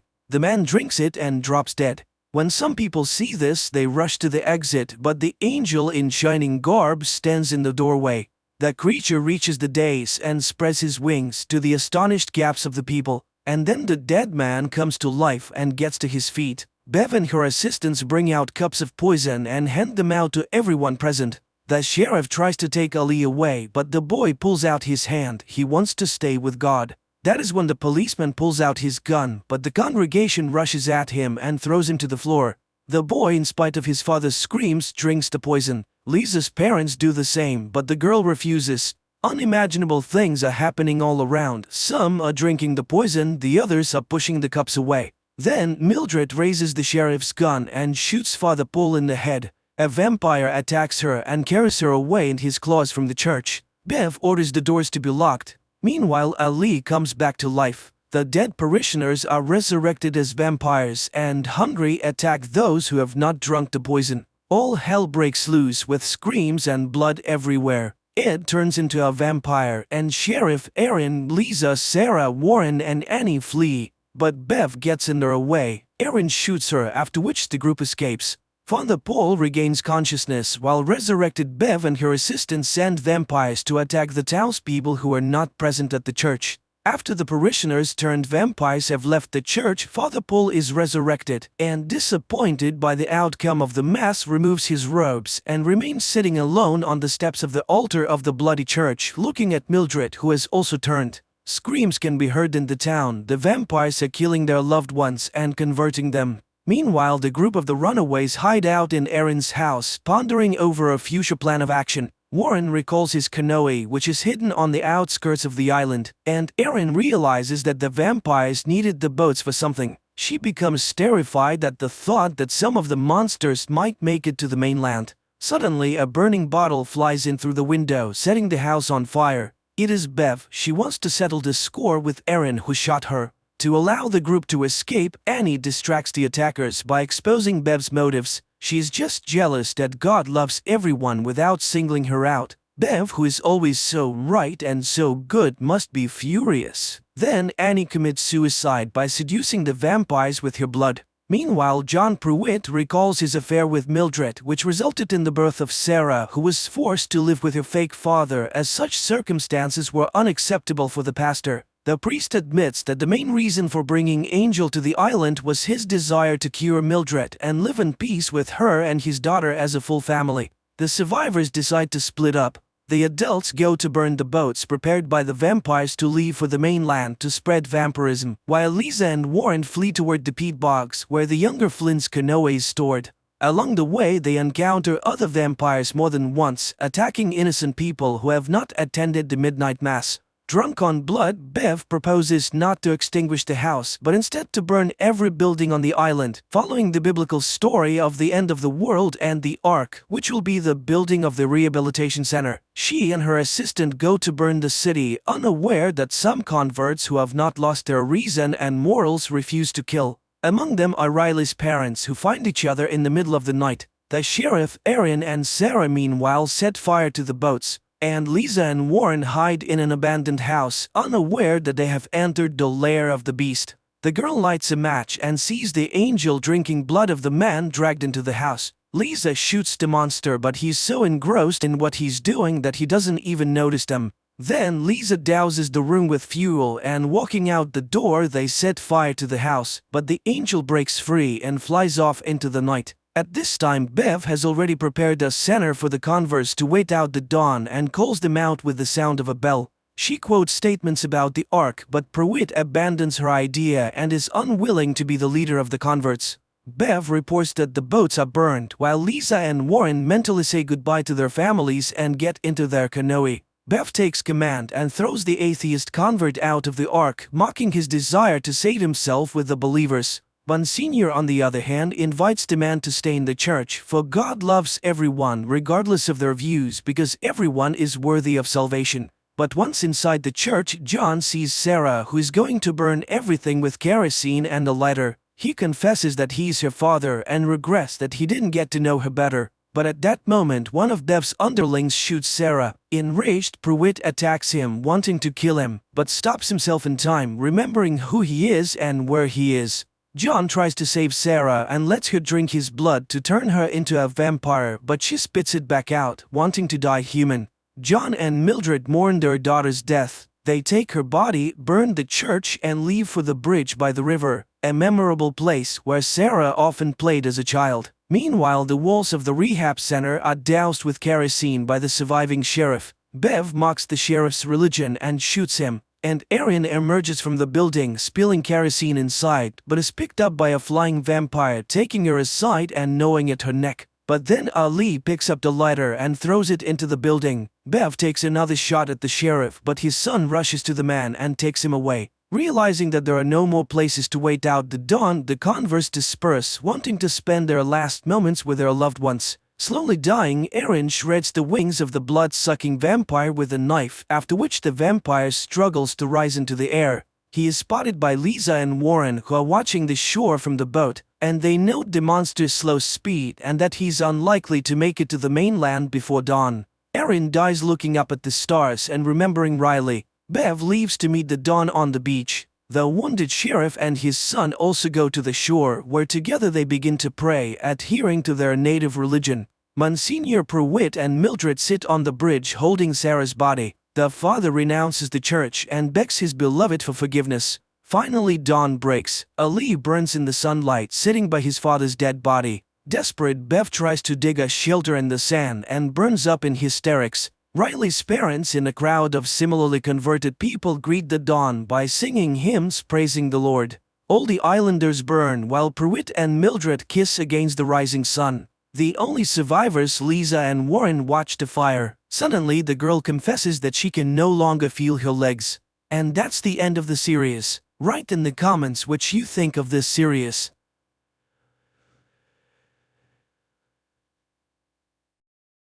Japan 2023. People board a train and head to work. Everyone is busy with their own things, scrolling through Instagram feeds, making acquaintances on social networks, and discussing plans for the evening, unaware that in just a few minutes, their lives will change forever. Suddenly, the train's speed increases, and strange things start happening. A bottle cap rolling on the floor of the carriage suddenly disappears. Passengers begin receiving alerts about powerful earthquakes on their phones. Then the train enters a gloomy tunnel and comes to a sudden halt. People regain consciousness, bewildered by what has happened. One of the passengers opens the entrance doors, and people, screaming and pushing each other, rush to the exit, jumping from the high steps. But once outside, they can't believe their eyes. Traces of the civilized world are gone, and they are surrounded by the remnants of a destroyed city, overgrown with trees and grass. Moreover, all the carriages have disappeared without a trace, except for the fifth one they were in. As time passes, the passengers begin to get acquainted. One of the guys, Shirahama, a firefighter, examines the injured and suggests checking the tunnel behind the carriage. He is joined by a girl named Katana and a guy named Hayashima, who also wants to understand what happened. Meanwhile, the police in the city cannot figure out where the last two carriages have gone, while the rest of the train, along with the passengers, remains undamaged. The three volunteers enter the tunnel and walk through the dark underworld for a long time. Suddenly, they notice a light ahead and hurry towards it, but when they emerge outside, they are astonished. There is nothing around that would remind them of the year 2023 with skyscrapers and technology, just a vast, lifeless desert. Shocked, the trio returns to their fellow misfortune mates. Initially, people do not believe their report, but after Hayashima shows a video recording of the surroundings, they are forced to accept the new reality. After 7 hours, people languish in anticipation of rescuers, when one of the girls, Reni, secretly looks into Hayashima's bag and finds a letter marked with the criminal department's seals, leading her to suspect that the guy's a criminal. Then Reni snatches food from Katana's bag, but, thinking she was seen, discards the package. Hayashima picks it up and carries it to the train, just as Katana discovers the theft. Seeing it in the guy's hands, the passengers accuse him of theft. Moreover, Reni reports about the letter from the colony. Offended, Hayashima denies the accusations and announces his departure. At this time, Shirahama pulls out a box of fruits and offers to share them. While Katana is distributing the food, one of the guys reviews the video he made earlier, clearly showing Reni stealing the food. Realizing that Hayashima is innocent, Shirahama and Katana run after him, managing to save the guy who nearly falls into a deep ditch. In gratitude, he confesses that he works as a hairdresser and is already 30 years old. But he refuses to explain the origin of the letter from the colony.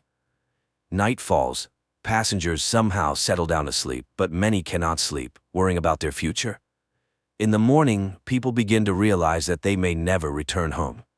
Shirahama tries to gather the scattering people, but a friend asks the guide not to take responsibility for others' lives. Then the firefighter confesses that because of him, his colleague was injured, losing the ability to walk. Now he believes he must help everyone he can. Together, they catch up with those who left and persuade them to return to the carriage to solve problems collectively. Seeing this, Hayashima remembers his brother who was in prison, and the letter in his bag was from him. Fate had it that he had to take on the upbringing of his younger brother, and he still feels guilty for his older brother becoming a criminal. Meanwhile, a couple of passengers explore the surrounding area and find the ruins of a high tower. This is particularly strange because the news reported its construction, which was supposed to be completed in 2026. And one of the passengers found a can in the forest dated that year.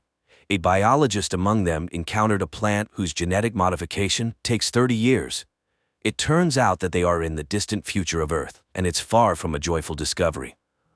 At the same time in 2023, all channels are broadcasting messages about the disappearance of 2 carriages, which had at least 100 passengers.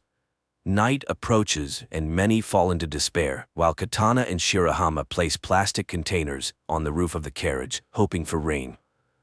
In the morning, the biologist draws the others' attention to the dense greenery, which means there must be a body of water nearby.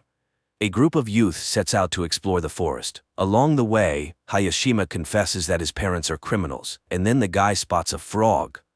This means water is very close, but ahead are impassable cliffs, which can only be climbed with the help of ropes. The group returns to the train and cutting wires heads back to the cliffs. Shirahama climbs to the top and joyfully shouts upon seeing a waterfall, but looking around he is horrified. Instead of Mount Fuji, a sea stretches out before him. Returning, he tells the others about this, and people start to speculate what happened to their planet. At night, everyone goes to sleep, but the eldest passenger, Tanaka, goes outside and sees an unfamiliar person. But when he tells about it, no one believes him. Then it starts to rain, helping people to collect water and even bathe. Meanwhile, the biologist continues to study the surrounding fauna, finds several edible plants, and shows them to the others. And still, Katana manages to eat a poisonous berry, but fortunately, her poisoning is not fatal. The news that the girl has recovered has a sobering effect on the passengers. They finally realize that sitting still, they won't survive. People get to work and even make utensils from bamboo. Bank cards turn out to be decent knives. The group of youths brings water from the waterfall, and they prepare a soup from plants. But after dinner, some feel sick and the biologist discovers a couple of poisonous berries in the common pot. Someone remembers seeing Tanaka near the pot, who is not among them. Shirahama sets out to look for him, but stumbles, falls, and loses his torch. After a while, Shirahama returns without Tanaka, but with Hayashima's previously lost barber tools, which he had sorely missed. In the morning, the biologist announces to the people that he is going to look for a river, which should be nearby. His friends go with him. But in the forest, they encounter a stranger who injures the biologist and runs away. The guys carry him back to the train, where fortunately there is a medical student who provides the injured with first aid. The others help as much as they can and pray for the guy. Later, Tanaka unexpectedly returns from the forest. It turns out he worked for a security company and can show how to make traps around the camp. Reni asks Hayashima to fix her hair, and soon there's a queue for the guy. Meanwhile, Shirahama and Katana notice a teenager caught in one of the traps, but the youngster gets out on his own and runs away. The friends hurry after him and soon find themselves by the river, but the boy asks them to wait for him at the spot and disappears into the forest. Hayashima, noticing their disappearance, catches up with the pair. At this time, the teenager returns and leads the friends to carriage number 6, which mysteriously ended up several kilometers away from the 5th carriage. The passengers from the 5th carriage are welcomed by the leader of the group from the 6th carriage, Yumamoto. Their carriage was lucky to be near the river, where there was plenty of fresh water and fish. Moreover, among them was a builder who, under his guidance, they were able to quickly set up a camp and even build a kitchen and a toilet. The newcomers find the one who injured their biologist. He confesses that he did it out of fear, thinking they were going to attack him. He bows deeply, apologizing for his action. And Yumamoto admits that he believes a return to the past is possible.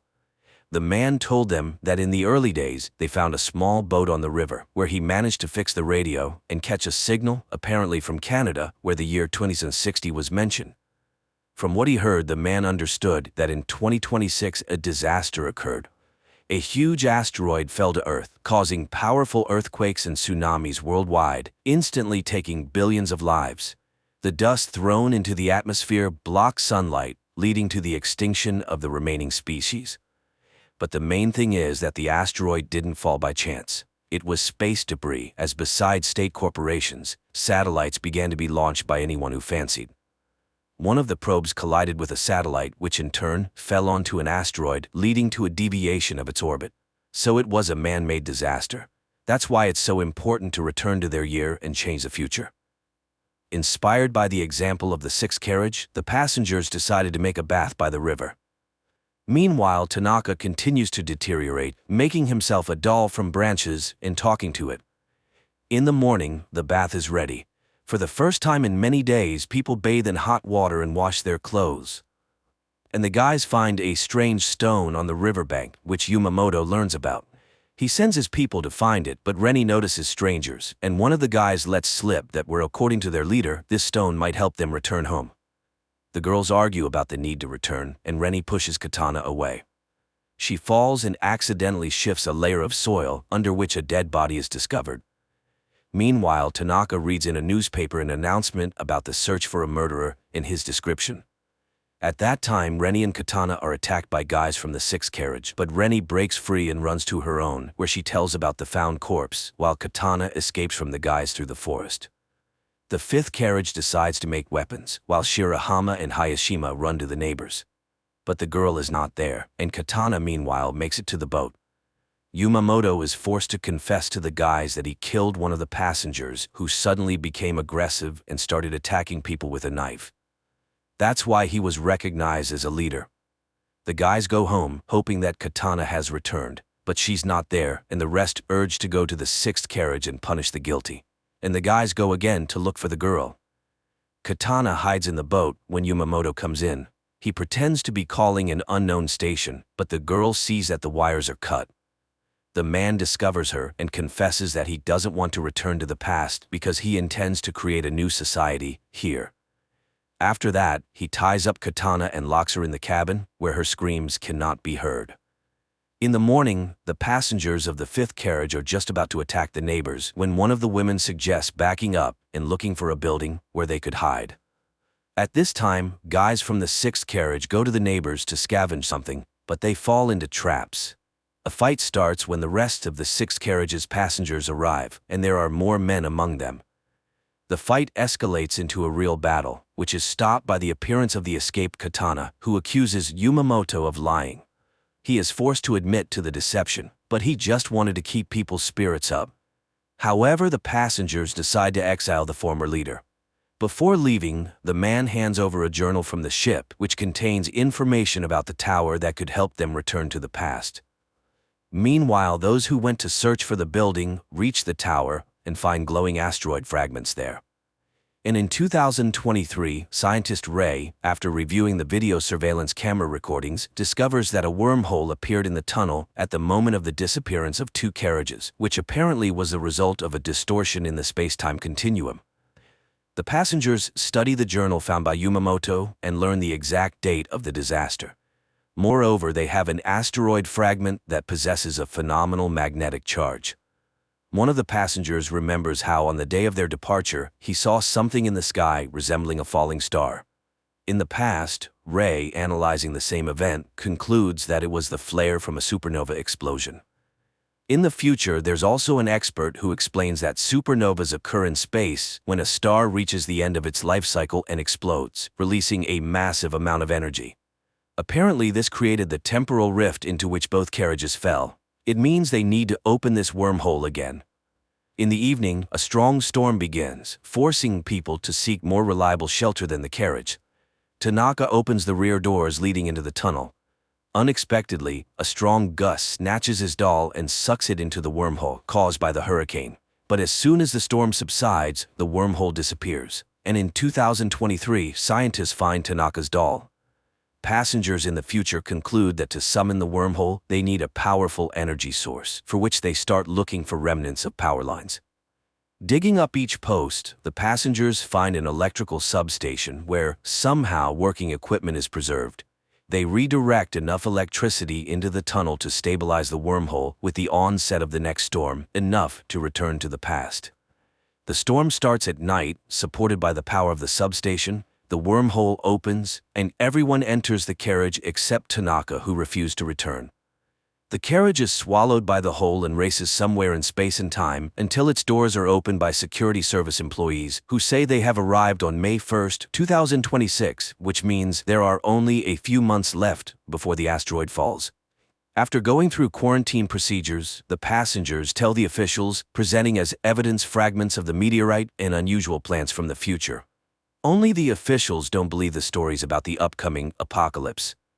Later, the internet buzzes about the incident. The time travelers find fans, which helps maintain interest in the traveler's story about the upcoming end of the world. Meanwhile, scientist Ray becomes convinced that the travelers are telling the truth, as he has also tracked the asteroid. One of the passengers posts an appeal on the internet telling ordinary people about the impending danger, and a passenger who held a high position in the government before the trip makes her way to the Minister of Defense. She listens to her former colleague and reports that the government believed them and is already preparing to launch a missile capable of altering the asteroid's trajectory to pass by Earth. Time passes, and the day of the catastrophe is about to dawn. The travelers decide to gather together on the platform to find out whether it was possible to avert the disaster, and if not, to perish together. But the military successfully completes their task and changes the meteorite's trajectory, saving humanity from total extinction. Quite an unusual series where various theories about the impending doom of humanity are mixed. And the finale of the story is very relevant, emphasizing that life on Earth is the result of the actions of each living being, and the future of the planet is a collective human responsibility.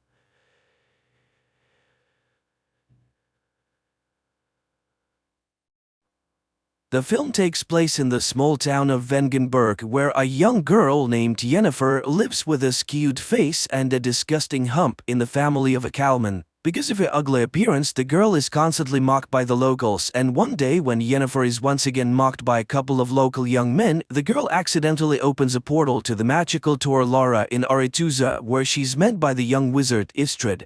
The guy is concerned. All magic leaves traces, which wizards can use to find someone who has even an ounce of magic in them. He decides to save the budding sorceress and opens a safe portal that brings Yennefer home. Time later, a beautiful and wealthy lady arrives at the farm of the girl's father to buy a pig. But upon seeing the girl, she expresses a desire to buy her too. And the father, who does not hide his disgust for his daughter, sells her for half the price of the animal, despite the pleas of her mother, who recognizes the lady as a witch. So Yennefer finds herself in the magical school of the enchantress Tissaia of Rees, where several girls are already studying. At first, Yennefer takes the separation from home hard and how low her father judged her. She even tried to commit suicide, but when classes begin, she discovers that the young wizard was right. It was her inadvertent wizardry that caused the wave and caught the attention of the school's rector, the wizardess Tissaia. The girls who study at the school have also distinguished themselves with the same unique skills.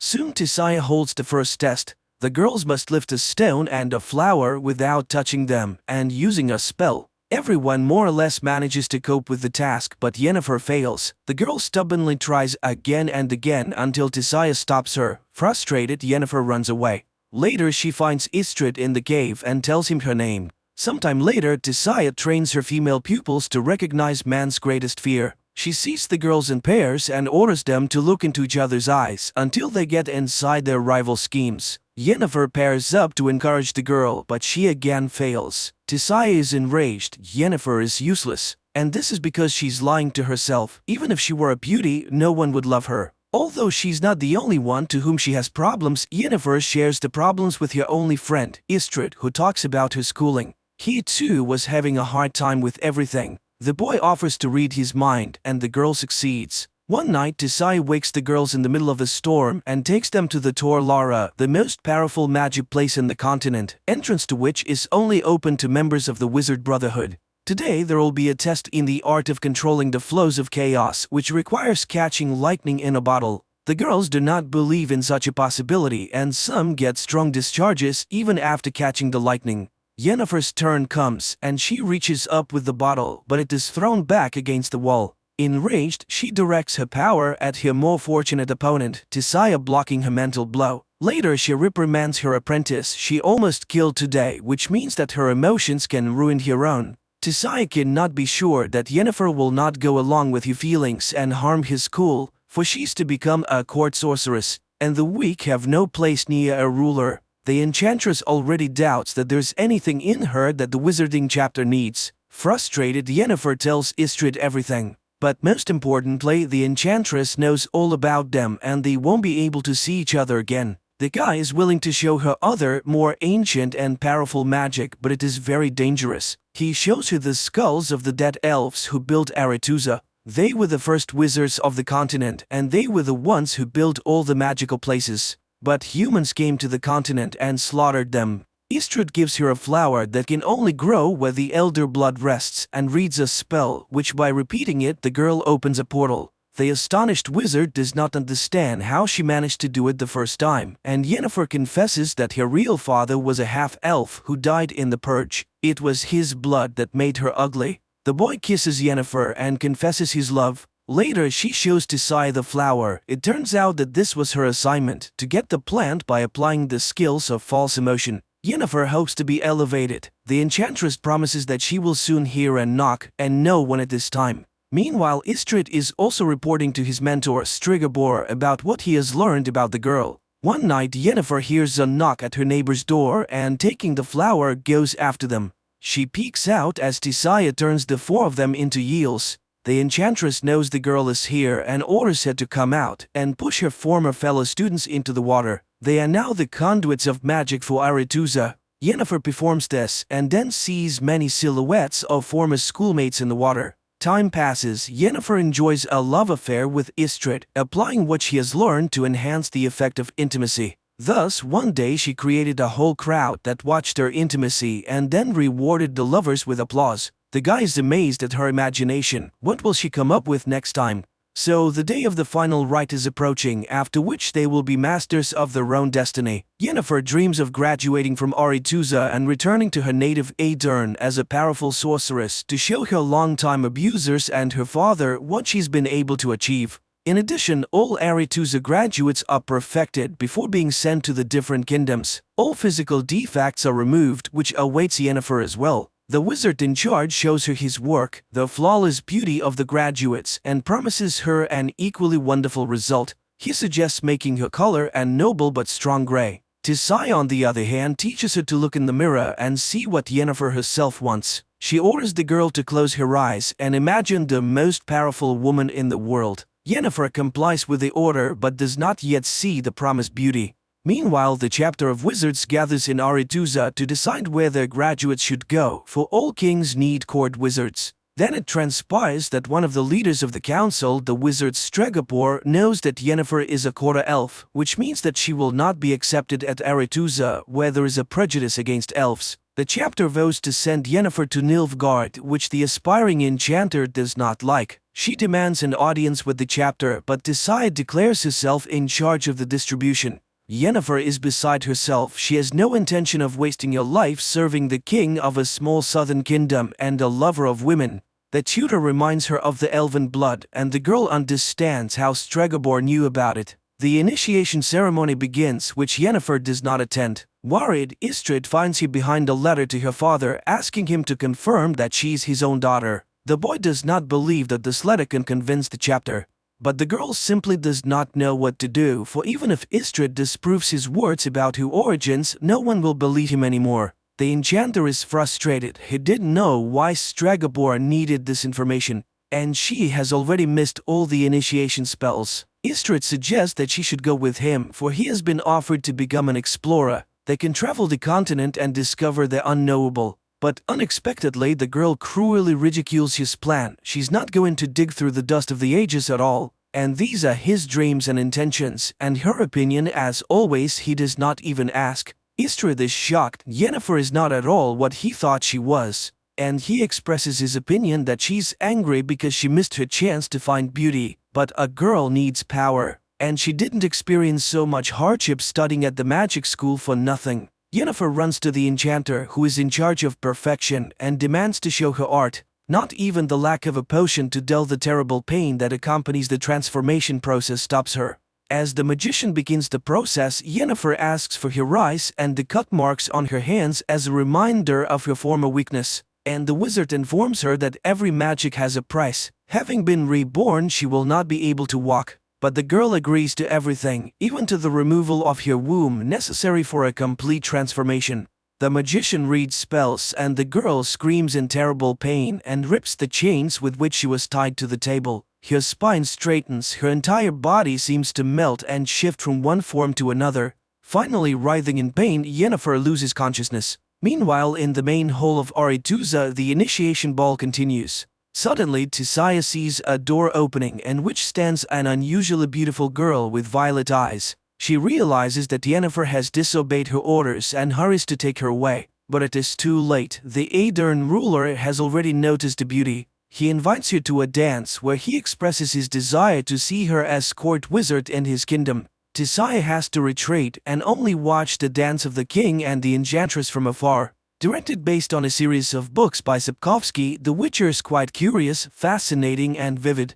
The atmosphere of magic, the world of monsters and steel swords transferred quite well, so the adventures of the female protagonist will be even more exciting in the next episodes.